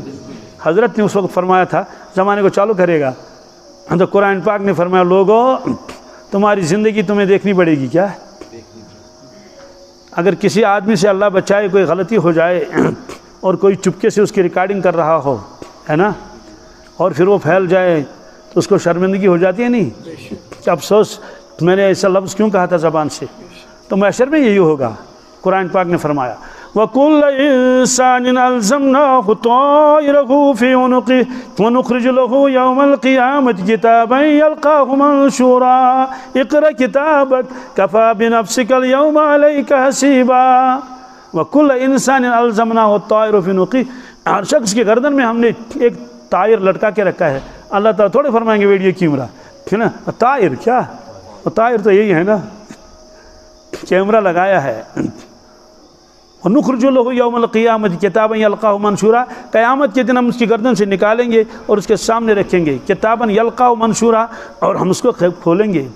اور هذا کتابنا ينطق، یہ کتاب بولے گی، کیا ورنہ کتاب بولتی کیسے، یہ فرمایا نا قرآن پاک نے هذا کتاب ينطق، یہ کتاب بولے گی، اس کا مطلب کہ وہ بولتی بھی ہے نا، وہ تو آواز بھی آئے گی نا، ورنہ اگر ایسی کتاب ہوگی وہ بولے گی کیسے، تو ظاہر سی بات یہ بھی کتاب ہے نا، اس کو بٹن دبا دیں گے تو بولے گی نہیں بولے گی۔ تو اس لیے علامہ نے فرمایا کہ سائنس ترقی کرے گا کوئی نقصان نہیں۔ میں کچھ کہنے والا تھا، ہاں تو سوال ہے کہ جو چیزیں بھی پیش نہیں آئی وہ پہلے سے کیسے دکھایا جائے گا، یہ بھی سائنس نے حل کر دیا۔ کیسے؟ حرم شریف بھی بنا نہیں پورا، 10 سال لگ جائیں گے، فی الحال تو کام رکا ہوا ہے۔ جب وہ مکمل تیار ہو جائے گا وہ کیسا ہوگا وہ میں نے بھی پہلے ہی دیکھ لیا، 15 سال پہلے دیکھ لیا، یعنی 5-8 سال پہلے تو 5-6 سال تو ہو گئے، ابھی وہ تیار بھی نہیں ہو گیا، وہ تو 15 سال کے بعد تیار ہو جائے گا۔ کس پر دیکھا؟ لیپ ٹاپ پر. کیا کہ مطاف میں چھت نہیں ہے، اس میں چھت آئے گی، ادھر سے نکلے گا ادھر سے نکلے گا اور چھت بن جائے گی بٹن پر، پھر واپس جائے گا دیواروں میں غائب ہو جائے گا. ابھی بنا نہیں لیکن دکھایا نہیں دکھایا. میں ایک ساتھی کے پاس گیا، اس نے کہا مجھے مکان کی سنگ بنیاد ہے، آپ بھی آ جائیں. میں نے کہا چلو ٹھیک ہے. میں بھی گیا، 5-10 منٹ وہاں ٹھہرا. تو میں نے کہا کہ کوئی نقشہ وقشہ ہے؟ تو پہلے تو نقشہ آتا تھا نا کاغذ پر کہ یہ بیڈ روم ہے اور یہ ہے اور یہ ہے. نماز کی کوٹری بھی ہونی چاہیے، یہ حدیث میں ہے کہ اپنے گھروں میں مسجد بناؤ. وہاں مراد یہی نماز کی کوٹری. پہلے زمانے میں جب مکان بناتے تھے نماز کی کوٹری ضرور بناتے تھے. اب تو نمازی بھی نہیں رہے تو کوٹری کس کے لیے ہے؟ تو کھیتوں میں بھی وہ نماز کی جگہ بناتے تھے. یہ حدیث میں بھی ہے. اللہ کے نبی صلی اللہ علیہ وسلم یستحب ان یصلی الصلاۃ فی الحیطان، باغوں میں نماز پڑھنے کو آپ پسند کرتے تھے، یعنی نفل وغیرہ، اس سے برکتیں بھی آتی ہیں نا. تو بہرحال اس نے موبائل پہ ایسے یوں کر لیا اور دکھایا، سارا مکان دکھایا. کیا سب کہ یہ کچن ہے اور یہ وہ ہے، اور ٹین لگایا تھا بلیو. کیا تو ٹین بھی لگایا. ابھی تو صرف کھودا ہے. تو سائنس دکھاتا ہے نا پہلے. تو مجھے بتائیے کیا اللہ تبارک تعالیٰ اپنے نبی صلی اللہ علیہ وسلم کو نہیں دکھا سکتے کہ تمہارے امتی ایسے اور ویسے اور ایسے ہوں گے، یا یہ ہوگا وہ ہوگا؟ جب انسان کو اتنی قدرت اللہ نے دی ہے جو مخلوق ہے، تو خالق کی قدرت کا کیا ٹھکانہ ہوگا؟ یہ آخری بات ہے، اس کو ذرا غور سے سن لے. آپ نے فرمایا کیف بکم، کیا اذا فسق فتیانکم وطغى نساؤکم، لوگوں تمہارا حال کیا ہوگا اس وقت جب تمہارے نوجوان فاسق و فاجر ہو جائیں گے. کیا ہو جائیں گے؟ یہ آپ نے صحابہ سے فرمایا کیف بکم. یہ کیوں فرمایا تمہارا کیا حال ہوگا؟ وہ تو چلے گئے ہوں گے دنیا سے. ظاہر سی بات ہے، ساری امت ایک ہی ہے، ساری امت ہے کہ نہیں. ایک آدمی نے آج سے 200 سال پہلے مسجد کے لیے زمین دی تھی. کتنے سال پہلے؟ آج بھی ان کے بچے کہتے ہیں اشنا زمین دی، کیا ہم نے زمین دی ہے نا. اسے کہیں گے کہ آپ تو پیدا بھی نہیں، اس سے کیا ہوا، ہمارے آبا و اجداد نے دی ہے نا. تو کیف بکم، چونکہ امت ساری ایک ہی ہے. آپ نے فرمایا اے صحابہ تمہارا حال اس وقت کیا ہوگا؟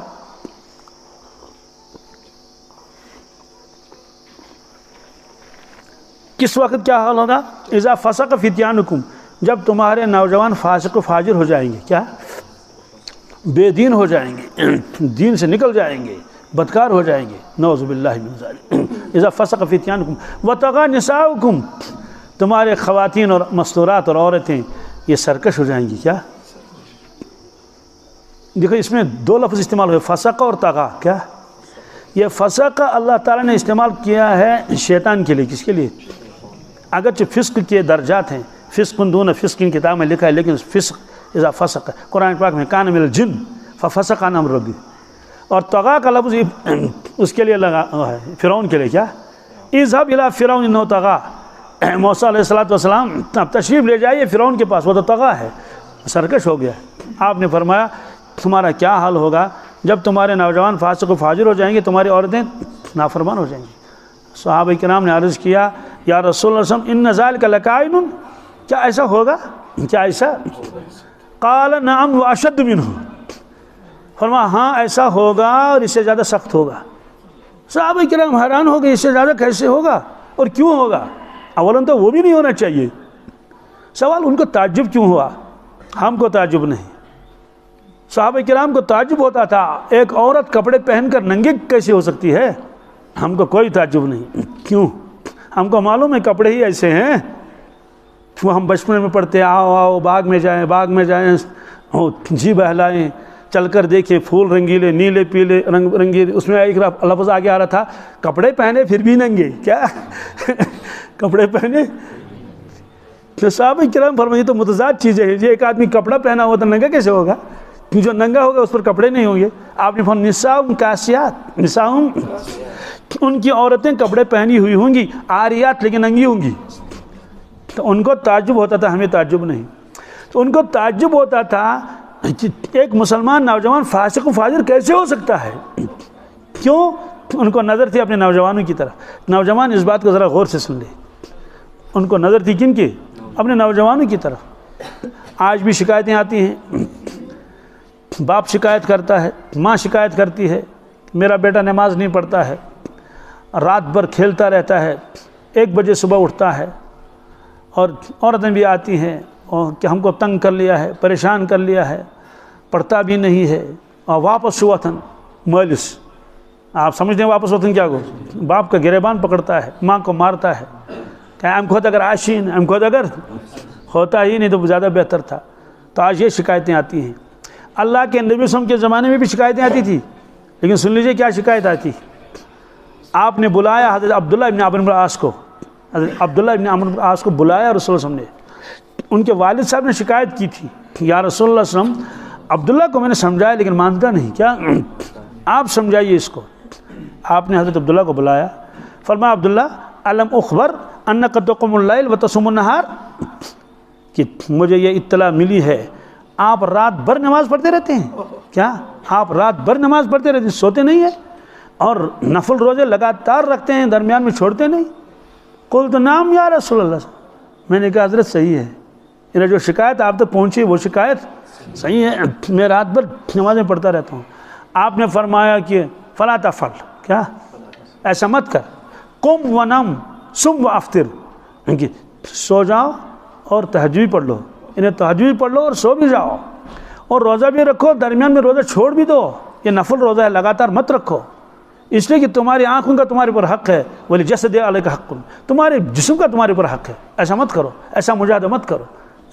وہ دیوانے تھے نا، کس کے؟ اللہ کے۔ کون اندازہ لگا سکتا ہے؟ جب اللہ کے نبی صلی اللہ علیہ وسلم خود دیوانے تھے اللہ تعالیٰ کے، تو صحابہ دیوانے نہیں تھے؟ انہیں اور کیا چاہیے تھا اللہ کی رضامندی کے علاوہ؟ تو اس نے کہا اللہ، فرمایا کہ بس 3 دن روزہ رکھو مہینے میں۔ کتنے دن؟ تو روایتوں میں آتا اس نے عرض کیا یا رسول اللہ صلی اللہ علیہ وسلم، یہ 3 دن تو بہت کم ہے، کیا 3 دن تو بہت، اس میں کچھ اضافہ فرمائیے۔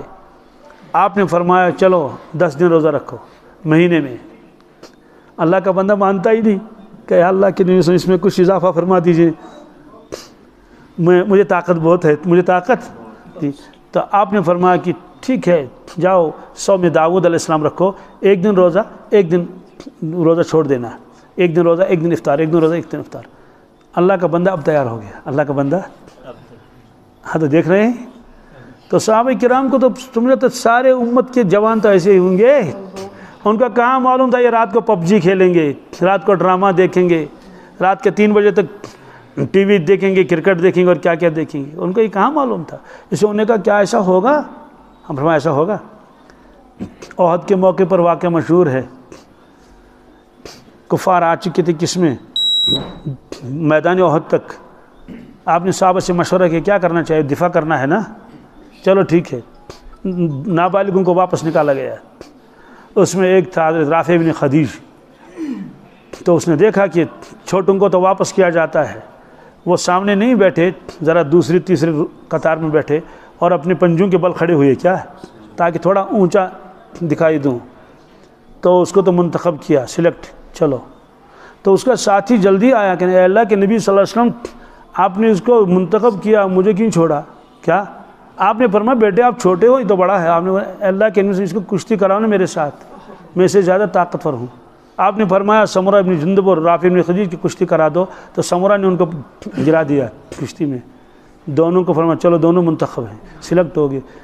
دیکھو گلمرگ جانے کے لیے سلیکشن نہیں تھی، سمجھ آ گئی نہیں؟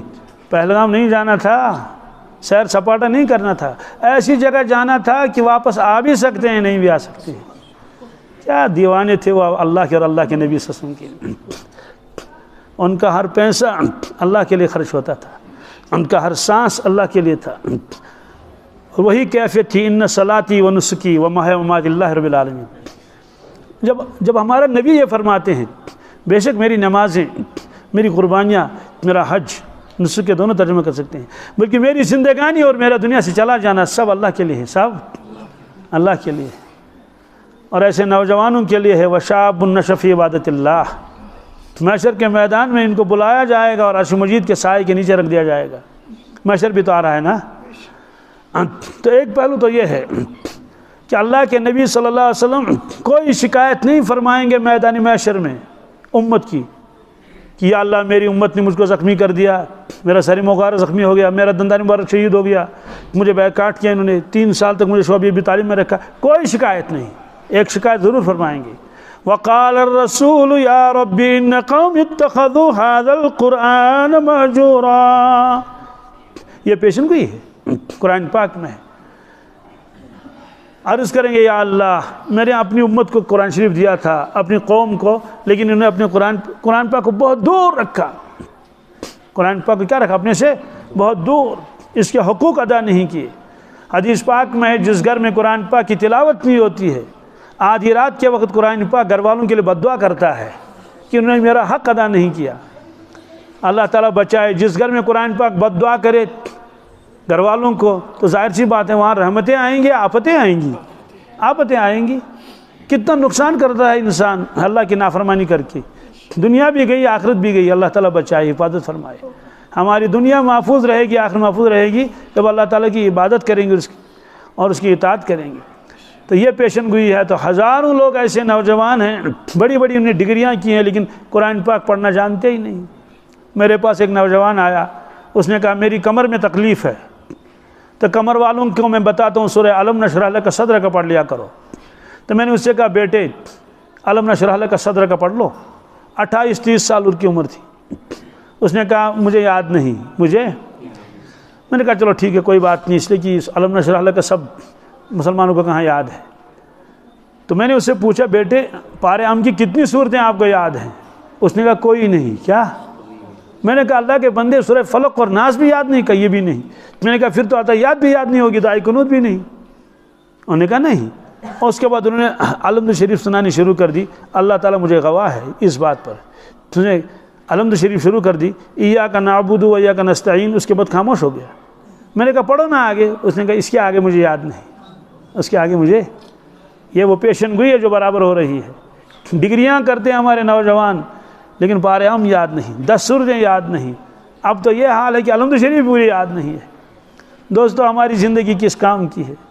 کیا ہم صرف اسی لیے آئے ہیں کہ ہم کھیلیں کودیں، ناچے گائیں اور ادھر ادھر چلے جائیں اور خوب عیش کریں اور ڈانس کریں اور نخرے کریں اور فیشن کریں، اور نہ آخرت کی کوئی تیاری نہ معاشر کی کوئی تیاری؟ یہ ایک پہلو ہے، ایسا ہوگا۔ آپ نے فرمایا گانے والیاں بہت زیادہ ہو جائیں گی، شراب عام ہو جائے گا۔ یہ پیشن گوئی اس لیے نہیں تھی کہ نعوذ باللہ سارے شراب پی لیں۔ پیشن گوئی کا مقصد کیا ہوتا ہے اس کو سمجھنا ہے نا۔ بعض علاقے ایسے ہوتے ہیں ان کا سیلاب چڑھ جاتا ہے نا، تو پیشن گوئی کی جاتی ہے کہ بھائی سیلاب آنے کا خطرہ ہے، تو لوگوں کو بتایا جاتا تاکہ اپنی جانیں بچائیں، جانیں جو کچھ سامان بچا سکیں دوسری منزل میں چڑھا لیں۔ تو پیشن گوئی اس لیے کہ لوگ بچ جائیں۔ کسی جگہ پیشن گوئی ہوتی ہے اللہ بچائے کہ بھونچال آئے گا، زلزلہ آئے گا۔ مجھے یاد ہے کئی سال پہلے تو پیشن گوئیاں آ رہی تھی، آج رات کو زلزلہ ہو جائے گا۔ میں نے اپنی آنکھوں سے دیکھا کہ لوگ گھروں سے باہر نکل گئے اور میدانوں میں اور صحنوں میں رہے۔ کیوں؟ کہ خدا نہ کرے اگر مکان گر بھی جائے گا تو جان تو بچے گی نا۔ تو پیشن گوئی تو اسی لیے کی جاتی ہے نا تاکہ لوگ حفاظت کریں، اس مصیبت سے بچ جائیں۔ کرونا وائرس بتا دیا کہ بھائی انجیکشن لگاؤ، لگائے لوگوں نے انجیکشن بچنے کے لیے۔ تو اللہ کے نبی صلی اللہ علیہ وسلم نے پیشن گوئیاں فرمائی کیوں؟ کیا اس لیے کہ نوجوان شرابی بن جائیں اور چوری کریں اور کیا کیا کریں؟ پیشن گوئی اس لیے تھی کہ ہر امتی کا کہ کم از کم میں اس مصیبت میں مبتلا نہیں ہو جاؤں گا۔ اور یہ سب کیوں ہے؟ کہ آخرت کا یقین نہیں۔ کیا یقین ہوگا آخرت کا، پھر کیسے ایک آدمی ہمت کرے گا کہ وہ چرس پیے اور بھنگ پیے اور شراب پیے، چوری کرے؟ کیسے؟ جب اس کا معلوم ہے فرشتے میرے ساتھ ہیں، میری زندگی ریکارڈ ہو رہی ہے اور میدان محشر قائم ہوگا۔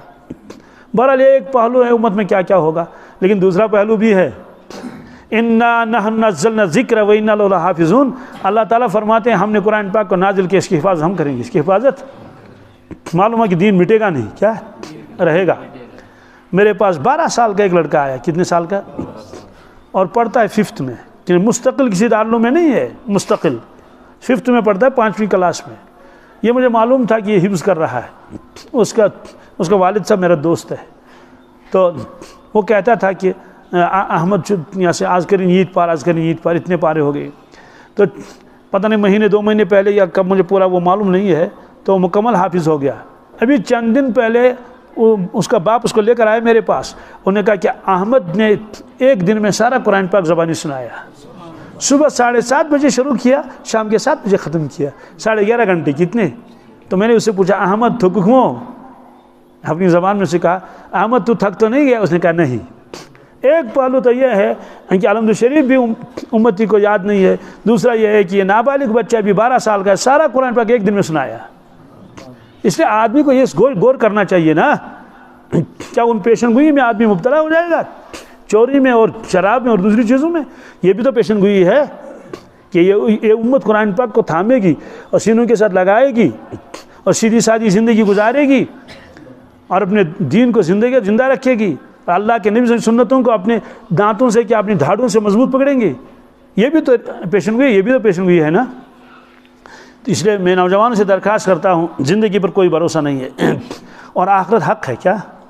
جی قرآن پاک میں ہے وَيَسْأَلُونَكَ عَنِ الْجِبَالِ فَقُلْ يَنسِفُهَا رَبِّي نَسْفًا فَيَذَرُهَا قَاعًا صَفْصَفًا لَا تَرَى فِيهَا عِوَجًا وَلَا أَمْتًا يَوْمَئِذٍ يَتَّبِعُونَ الدَّاعِيَ لَا عِوَجَ لَهُ وَخَشَعَتِ الْأَصْوَاتُ لِلرَّحْمَنِ فَلَا تَسْمَعُ إِلَّا هَمْسًا. قیامت آنے والی ہے. لوگوں نے عرض کیا یا رسول اللہ صلی اللہ علیہ وسلم ان پہاڑوں کا کیا ہوگا؟ وَيَسْأَلُونَكَ الْجِبَالِ فَقُلْ يَنسِفُهَا رَبِّي نَسْفًا. آپ فرما دیجئے اللہ تعالیٰ ان کو ریزہ کر کے رکھے گا. کن کو؟ پہاڑوں کا. سور کر پہاڑن, کچھ بھی نہیں رہے گا. جیسے راکھ کہیں ہو, راکھ کا ڈھیر, سوکھی راکھ, گیلی نہیں, پھر طوفانی ہوائیں چلیں اور وہ ہوائیں اس راکھ کے ڈھیر کو اٹھا کے لے جاتی ہیں نا, زمین پر کچھ بھی نہیں رہتا. ایسے پہاڑ ایک بھی نہیں رہے گا زمین پر. وَتَكُونُ الْجِبَالُ كَالْعِهْنِ الْمَنْفُوشِ. یہ قرآن پاک میں ہے. پہاڑ جو ہے دھنکی ہوئی رنگین اون کی طرح چلیں گے. رنگین اس لیے کہا پہاڑوں کے رنگ الگ الگ ہوتے ہیں نا. یہ سارا ہوگا. وَيَسْأَلُونَكَ عَنِ الْجِبَالِ فَقُلْ يَنسِفُهَا رَبِّي نَسْفًا فَيَذَرُهَا قَاعًا صَفْصَفًا. اللہ تعالیٰ زمین کو ہموار کرے گا. کیا؟ یہ پہاڑ نہیں رہیں گے, اونچ نیچ نہیں رہے گی. لَا تَرَى فِيهَا عِوَجًا وَلَا أَمْتًا.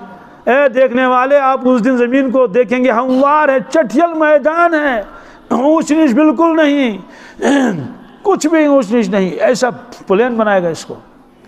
یومئذ یتبعون الداعی لا عوج لہ. اس دن پکارنے والا پکارے گا.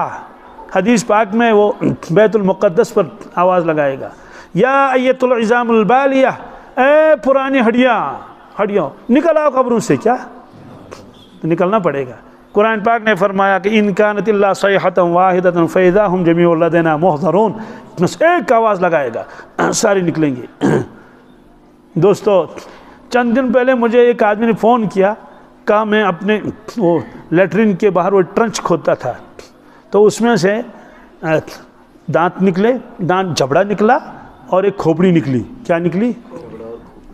وہ اب پوچھ رہا تھا کیا کرنا چاہیے, ٹرنچ بنانا یا نہیں بنانا. تو بہرحال میں نے اس کو جواب دیا لمبا چوڑا, سمجھایا اس کو اچھی طرح سے.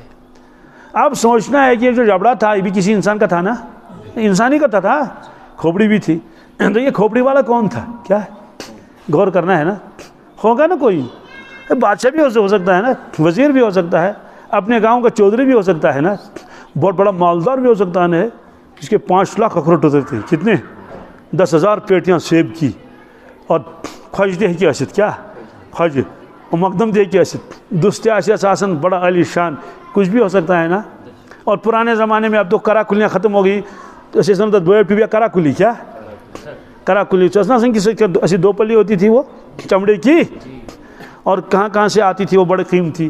تو جب وہ لگاتا تھا, وہ ٹیڑھی لگاتا, کون جو بھی اس کو لگاتے تھے, بڑے آفیسر بھی لگاتے تھے اس زمانے میں, تو اس نے بوئب ٹو لگاؤں. تو یہ ہے نا اس کا, یہ سامنے نہیں, تھوڑا ٹیڑھا. کیا ادھر کو, یہ جو بائیں سائڈ ہے نا, بائیں ایسے. فارسی والے اس کو کج کلا کہتے ہیں. کیا جی, کلا اس کو کہتے ہیں, ٹیڑھی ٹوپی. تو یوں وہ ایک فیشن تھا ایسے. تو کج کلا والا بھی ہو سکتا ہے نا. آج کھوپڑی ہے, کوئی پرسان حال نہیں, کس کی کھوپڑی ہے کچھ پتہ نہیں. دوستو, یہ حال تو ہمارے ساتھ بھی ہو سکتا ہے نا. دفن کر لیں گے, سڑ جائیں گے, گل جائیں گے, 100 سال 200 سال ہو گئے, ہو سکتا ہے وہاں سے راستہ نکلے تو ڈوزر والا آئے گا. کیا آئے گا؟ تو ایک چمچہ اٹھایا ادھر ڈالا, دوسرا بیلچا اٹھایا ادھر ڈالا, تو سر تو ادھر گیا اور پاؤں ادھر گئے. ایسا ہو سکتا ہے نا؟ کیا دنیا ہے یہ، کیسا غرور، کیا کرے گا آدمی جب آدمی کو مرنا اور مٹنا ہے. تو ایک اردو کا شاعر ہے، یہ بہت زمانے پہلے پڑھا تھا، کتاب آتی تھی وہاں 9ویں 10ویں کلاس میں، گلستان نثر و نظم. کیا ایک حصہ اس میں نظم تھا، ایک نثر تھا. اس میں تھا شاعر کہتا ہے کل پاؤں ایک کاسے سر پر جو آ گیا، یکسر و استخاں شکستوں سے چور تھا. کہنے لگا کہ دیکھ کے چلے راہ بے خبر، میں بھی کبو کوسو کا سر پر غرور تھا. کبو کوسو میں نے کبھی کسی، اس نے کہا کہ کل پاؤں ایک کاسے سر پر جو آ گیا. شاعر کہتا میں چل رہا تھا اپنی جوانی کے جوش میں، تو اتفاقاً میرے بوٹ جو تھا پوائنٹڈ بوٹ پہلے لگاتے تھے وہ، تو سامنے وہ تھوڑا نکیلا ہوتا تھا. تو ایک دن ایک دم اس کے جو ہے وہ ٹکرا گیا، تو وہ ہڈی جو ٹوٹ گئی، کون؟ سر کی کھوپڑی تھی نا، وہ بوسیدہ ہو چکی تھی. اس سے آواز آنے لگی، کہنے لگا کہ دیکھ کے چل اے راہ بے خبر. ارے بے خبر دیکھ کے چل، کیا کیا آپ نے میرا؟ تو کھوپڑی بھی ٹوٹ گئی. دیکھا میں بھی کبو کوسو کا سر پر غرور تھا. کہتی کسی زمانے میں میرا یہ سر ایسا تھا جو غرور سے بھرا ہوا تھا، غرور سے آج یہ حال ہے. تو یہ ہے، تو قرآن پاک نے فرمایا یومئذ یتبعون الداعی لا عوج لہ وخشعت الاصوات للرحمن. سبحان اللہ. نکلیں گے قبروں سے، کیا ارشاد فرمایا رسول اللہ صلی اللہ علیہ وسلم نے، سب سے پہلے میں نکلوں گا اپنے قبر شریف سے. اور ظاہر سی بات ہے ہم لوگوں کا حال تو الگ ہے، مٹی میں رل مل جائیں گے، لیکن آپ صلی اللہ علیہ وسلم حیات النبی ہیں، اپنے مقدس جسم کے ساتھ بالکل موجود ہیں، جیسے تھے ویسے، اس سے زیادہ پر رونق. سب سے پہلے میں نکلوں گا اور جبریل میرا منتظر ہوگا. جبریل امین میرا انتظار کر رہا ہوگا براق لے کر. کس کے لے کر؟ یہ حدیث میں ہے. اور جنت کا لباس، کیا جب میں نکلوں گا سب سے پہلے اپنے قبر شریف سے، وہ پیش کرے گا جنت کا لباس، میں اس کو پہنوں گا اور براق پر سوار ہوں گا. اور براق لے جائے گا مجھ کے تخت پر. کس پر؟ جو تخت لگایا ہوگا اللہ تعالیٰ نے صرف میرے لیے، اس پر کوئی نبی اور کوئی مرسل اور کوئی فرشتہ نہیں بیٹھ سکتا. تو باقی تو نکلنا پڑے گا قبروں سے. جب قبروں سے نکلیں گے، جسم تو نکلے گا قبروں سے، اور روح آئے گی برزخ سے. کس سے؟ آپ وہاں برزخ میں روحیں ہیں، کچھ عذاب میں ہیں، کچھ آرام میں ہیں. یہ طے ہے. ہزاروں برس ہو گئے، بھول گئے دنیا کو. ہے افسوس، ہم نے کوتاہی کیوں کی تھی؟ جوانی ضائع ہو گئی، وقت ضائع ہو گیا. تو روحیں نکلیں گی، آ کے اپنے جسموں میں داخل ہو جائیں گی. تو جسم کیا کہیں گے؟ اب کہیں گے قالوا یا ویلنا من بعثنا من مرقدنا. افسوس، ہم کو قبروں سے کس نے اٹھایا؟ آواز آئے گی ھذا ما وعد الرحمن وصدق المرسلون. اسی کا وعدہ تو حضرت رحمان نے کیا تھا، سارے نبی سچے تھے، سارے نبی. تو جانا پڑے گا. سوالوں کہ اتنے لوگ ہوں گے، کروڑوں، شور بہت ہوگا. ارے ابا جی کو دیکھا، ارے ممی کہاں ہیں، ارے بھائی صاحب آپ کہاں ہیں، ارے چلو چلو. نہیں، فلا تسمع الا ہمسا. اے انسان، کہیں کوئی آواز نہیں آئے گی. پہلے تو آئے گی کس نے ہم کو اٹھایا قبروں سے. خاموشی، پس نہیں سنو گے سوائے پاؤں کے آہٹ کے. پاؤں کے. پھر آپ نے فرمایا سورج نیچے ہوگا، بہت نیچے، پسینہ آئے گا. سب سے پہلے پسینہ جذب ہونا شروع ہوگا زمین میں 70 گز. کیا 70 گز تک تو جذب ہو جائے گا، اس کے بعد زمین میں جذب نہیں ہوگا. اور جو پسینہ ہے یہ زمین پر رہے گا، اور اس کی لیول جو وہ بڑھتی جائے گی، یہاں تک کہ لوگ گھٹنوں تک پسینے میں جائیں گے. کس میں؟ کچھ لوگ تو ناپ تک جائیں گے، کچھ لوگ تو کندھوں تک جائیں گے. دوستو یہ سب کچھ ہونے والا یہ حق ہے. زندگی ہے، اس کی قدر کرنی چاہیے. دنیا کا ہر کام یہ ضرورت ہے، قسم اللہ کی، اس سے زیادہ اس کی کوئی حیثیت. کھانا پینا ہونا چاہیے، بطمن چاہے ہم کے سانس میں. زندگی کی قدر، ایک ایک سانس کی قدر کرنی چاہیے. اور جو میں نے حدیث پڑھ لی تو اس کا میں ترجمہ کروں گا. ما من احد يموت الا ندم. آپ نے فرمایا جو آدمی مرتا ہے پچھتاتا ہے، اس کو ندامت ہوتی ہے. قالوا وما ندامته یا رسول اللہ صلی اللہ علیہ وسلم. اے اللہ کے نبی صلی اللہ علیہ وسلم، کس طرح کی ندامت ہوتی ہے اور پشیمانی ہوتی ہے؟ کیوں پشیمانی ہوتی ہے؟ قال ان کان محسنا ندم اللہ یکن ازداد. اگر مرنے والا نیکوکار ہے، صالح ہے، وہ پچھتاتا ہے کاش میں نے اور زیادہ کیا ہوتا ہے. کیا؟ اور درود شریف پڑھ لیے ہوتے، اور تلاوت کی ہوتی، نفلیں میں نے پڑھی ہوتی، روزہ میں نے رکھا ہوتا، اور زیادہ کیا ہوتا، آج سب کچھ مجھ کو مل جاتا. وَإِن كَانَ مُسِيئًا نَدِمَ أَلَّا يَكُونَ نَزَعَ. اگر مرنے والا گناہگار ہے پچھتائے گا کاش میں نے توبہ کی ہوتی، میں تو سوچتا تھا میں توبہ کروں گا لیکن توبہ کی نہیں۔ اور حدیث پاک میں ہے، اس کو نقل کیا مجدد الفسانی شیخ احمد سرندی مکتوبات میں، کہ فرمایا کہ جو آدمی یہ کہے گا میں توبہ کروں گا، کیا کروں گا؟ توبہ کروں گا، ابھی نہیں کروں گا، ارادہ ہے کرنے کا، اچھا ارادہ ہے نا، فرمایا یہ تباہ ہو گیا، ہلاکا کیا؟ ہلاک المتصوفون، فرمایا کہ ہلاک ہو گیا جو یہ کہے گا میں توبہ کروں گا۔ پھر فرمایا ان کے جملے تو عجیب ہیں نا، کیا معلوم، کیا قضاء و قدر کے کارکن، قضاء و قدر کے تمہیں بڑھاپے تک پہنچنے دیں گے یا نہیں دیں گے، جوانی میں بھی مر سکتا ہے نا۔ تو یہ زندگی قدر کرنے کی، انبیاء علیہ السلام کو یہی زندگی دے دی گئی، صحابہ کرام اور اولیاء اعظام اور بزرگان دین کو یہی زندگی دے دی گئی، اور وہ کامیاب ہو کر چلے گئے۔ ایک صاحب نے مجھے فون کیا شاید 2 مہینے پہلے، 2 مہینہ 1.5 مہینہ ہوا ہوگا، اس نے کہا کہ میں تیسرا کلمہ پڑھتا ہوں، مجھے ورد ہے، ورد سمجھتے ہیں نا آپ، جو کثرت سے پڑھا جائے، گننا پڑھنا آسان ہے، گننا مشکل ہے نا۔ تو اس نے کہا کہ میں نے تیسرا کلمہ پڑھ لیا اور گنا ہے، آج تک میں نے پڑھا 1,20,00,000، کیا؟ یعنی میں نے تیسرا کلمہ جو پڑھا پتہ نہیں کب سے پڑھا، 1,20,00,000 کا درود شریف میرا ورد ہے، کیا؟ میں 90 لاکھ میں نے پڑھ لی، کتنی؟ میں نے کہا مرحبا ہے آپ کو، اور 10 لاکھ پڑھ لو، پورا 1 کروڑ ہو جائے گا۔ دوستو یہ لوگ بھی تو اسی سرزمین میں رہتے ہیں نا، کوئی چاند والا واقعہ تھوڑا ہی ہے کہ کوئی آپ کے پیچھے کوئی شخص بیٹھا ہوا ہے، نہ اس کو کھانا ہے، نہ پینا ہے، نہ نیند ہے، نہ کچھ، نہ حلال ہے۔ اس کے بعد بات ختم ہو گئی، اور بھی کچھ اس نے پوچھا۔ دوسرے تیسرے دن میں نے پچھتایا، کاش میں نے اس شخص کا نمبر اپنے پاس رکھا ہوتا، کم سے کم اس سے ملتا کہ کیسا یہ نورانی شخص ہوگا اور جس نے ایسی قدر کی ہے اپنے وقت کی۔ ظاہر سی بات ہے تو 100 مرتبہ دن میں پڑھے گا تو کروڑ جمع ہو جائے گا، کیا؟ نہیں ہوگا نا، یہ تو لگا ہوا اس کے ساتھ۔ پھر میں نے ایک بیان میں کہا اگر میری آواز اس شخص تک پہنچتی ہے کسی بھی طرح سے، وہ مجھ سے رابطہ کرے، کیا؟ یہ میں نے کہہ دیا 1-2 جگہ بیانات میں۔ تو چند دن پہلے میں سری نگر میں بیان کر رہا تھا، بیان ختم ہوا تو ایک شخص مجھے ملا اور اس نے مجھ سے تھوڑا ادھر کو لے گیا الگ سے، چپکے سے کان میں بتایا کہ 1,20,00,000 والا میں ہی ہوں۔ میں نے اس سے کہا کہ میں تو تجھے گلے لگاؤں گا، تو میں نے اس کو گلے لگایا۔ اس نے کہا کہ 90 لاکھ تو میں پڑھ چکا تھا درود شریف 90، اور 5 لاکھ میں نے پڑھ لیے تب سے، جب آپ نے کہا تھا کروڑ برابر کرنا ہے تو 95 لاکھ ہو گئے، کیا؟ اور 5 لاکھ بھی پورا کر لے گا نا۔ دیکھو دوستو وہ بھی انسان ہے نا، کتنا شوق ہے ان کو کہ بار بار اللہ کے نبی پر درود شریف پڑھ لیں۔ آپ نے فرمایا جو درود شریف کثرت سے پڑھے گا قیامت میں وہ میرے نزدیک ہوگا، کیا؟ اور انسان یہ نہ سوچے میرے درود شریف پڑھنے کی وجہ سے رسول اللہ صلی اللہ علیہ وسلم کو فائدہ ہوگا، یہ دھوکہ ہے، کیا؟ یہ کہاں لکھا ہے حضور کو فائدہ ہوگا؟ وہ لکھا ہے جو درود شریف پڑھے گا اس کے 10 گناہ معاف ہوں گے، جو درود شریف پڑھے گا اس کی 10 نیکیاں لکھ دی جائیں نامہ اعمال میں، جو درود شریف 1 پڑھے گا اس کے 10 درجے بلند ہو جائیں گے، ہے یا نہیں؟ 10 رحمتیں نازل ہوں گی۔ تو اس میں حضور کا تذکرہ کہاں آیا؟ ایک آدمی نے درود شریف پڑھ لیا نا، تو ساری چیزیں تو اسی کو مل رہی ہے نا، گناہ تو اس کے معاف ہو گئے اور رحمتیں اس پر نازل ہوگی، درجات اس کے بلند ہو گئے اور 10 گناہ اس کی مٹا دیے گئے، تو کس کا نفع ہے؟ اسی کا تو ہے نا۔ تو یہ اللہ کا کرم ہے، اس لیے بھائی نمازوں کی پابندی کریں گے انشاءاللہ۔ نمازوں کی پابندی نہیں کریں گے تو زندگی بے ذوق ہو جاتی ہے، کیا؟ یہ ایک الگ موضوع ہے، صرف میں ایک آیت کو اشارہ کروں گا، والعصر، کیا؟ قسم ہے عصر کی نماز کی، کیا؟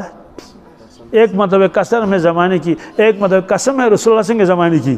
یہ بھی مفسر نے لکھا ہے کہ آپ اس کا زمانہ ایسا پیارا تھا، اللہ نے قسم کھائی اس زمانے کی۔ والفجر، کیا؟ قسم ہے صبح کی نماز کی، کس کی؟ تو اللہ تعالیٰ نے ان 2 وقتوں کی قسم کھائی نا، ایک فجر کی، اور وجہ کیا ہے؟ یہ دونوں نمازیں اللہ کو بہت پیاری ہیں، کہ کیوں؟ کہتے ہیں کہ فجر کا وقت تو سونے کا ہے، عصر کا وقت تو کام کرنے کا ہے۔ سوال ظہر بھی تو کام کرنے کا ہے، ظہر اسمان چھونا ونچ دعا موجود ہے، کیا چھے ون کیا چیر گو، عصر کا وقت ہوتا تو بم جلدی آ جاتی ہے، بامبر سے پاون۔ اور انہی 2 وقتوں میں فرشتوں کی تبدیلی ہوتی ہے، کن کی؟ حدیث پاک میں ہے نا، عصر اور فجر، ان 2 وقتوں میں فرشتے تبدیل ہو جاتے ہیں۔ جو فرشتے ہمارے ساتھ ہیں، عصر کی نماز ہم نے پڑھ لی وہ چلے گئے، دوسرے فرشتے ان سے پہلے ہی پہنچے. اب یہ فرشتے جو عصر میں آئے یہ ہمارے ساتھ رہیں گے فجر تک. اب جی فجر کی نماز ہم پڑھ لیں گے تو یہ جو فرشتے ہمارے ساتھ رات بھر رہیں گے یہ فجر میں چلے جائیں گے, پہلے دوسرے فرشتے آئیں گے یہ چلے جائیں گے. تو اللہ تعالیٰ کو معلوم ہے نا کون کیا کرتا ہے. پھر بھی اللہ تعالیٰ پوچھتا ہے کیف ترکتم عبادی, فرشتوں تم نے میرے بندوں کو کس حال میں چھوڑا, وہ کیا کر رہے تھے.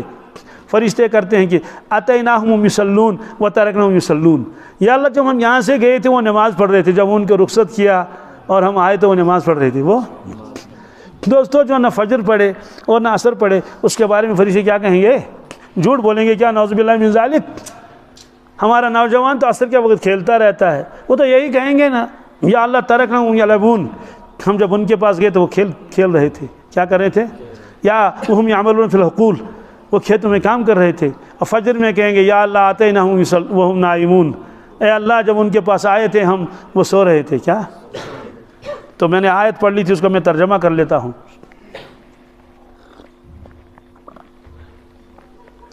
یا ایھا الذین آمنوا, دیکھو خطاب کس کو ہے, ایمان والوں کا ہے نا. یا ایھا الناس تو نہیں کہا نا, ارے ناس میں تو سب آئیں گے نا. یا ایھا الذین آمنوا, اے ایمان والو, لا تلہکم اموالکم ولا اولادکم عن ذکر اللہ, دیکھو تمہارا مال اور تمہارے اولاد یہ تم کو غفلت میں نہ ڈالیں. عن ذکر اللہ, اللہ کی یاد سے. کس سے, ومن یفعل ذلک, جو ایمان والا ایسا کرے گا کھیتی کی وجہ سے, مال کی وجہ سے, اولاد کی وجہ سے غفلت کا شکار ہو گیا, نمازیں چھوڑ دی, احکامات نے, فاولئک هم الخاسرون, وہ تو خسارے والا ہے. پیوش تعاون مخلوق سے. یہ تو ہمیں نصیحت اللہ تعالیٰ فرماتے ہیں, صحابہ کرام کی تعریفیں فرماتے ہیں. کیا, رجال لا تلہیہم تجارۃ ولا بیع عن ذکر اللہ, یہ اللہ کے بندے ایسے ہیں یہ کاروبار بھی کرتے ہیں, تجارت کرتے ہیں, خرید و فروخت کرتے ہیں, لیکن ان کی تجارت اور خرید و فروخت ان کو غفلت میں نہیں ڈالتے ہیں. وَإِقَامِ الصَّلَاةِ وَإِيتَاءِ الزَّكَاةِ, نماز کے پابند ہیں, تکبیر تحریمہ کے ساتھ پڑھتے ہیں, حالانکہ کاروبار بھی کرتے ہیں, زکوٰۃ بھی دیتے ہیں. سوال یہ اتنے پابند کیوں ہیں؟ یخافون یوما تتقلب فیہ القلوب والابصار, اللہ تعالیٰ فرماتے ہیں ان کو آخرت کا ڈر ہے. کیا ہے, یقین ہے. تو یخافون یوما, اس دن سے ڈرتے ہیں, تتقلب فیہ القلوب والابصار, جس دن آنکھیں بھی پلٹ جائیں گی اور دل بھی پلٹ جائیں گے. تعلق پیٹ گس کون, دلنتے دشنتے. یہ اللہ تعالیٰ نے فرمایا, اس لیے اللہ سے مانگے اللہ تعالیٰ ہمیں سب کو ایمان کامل عطا فرمائے.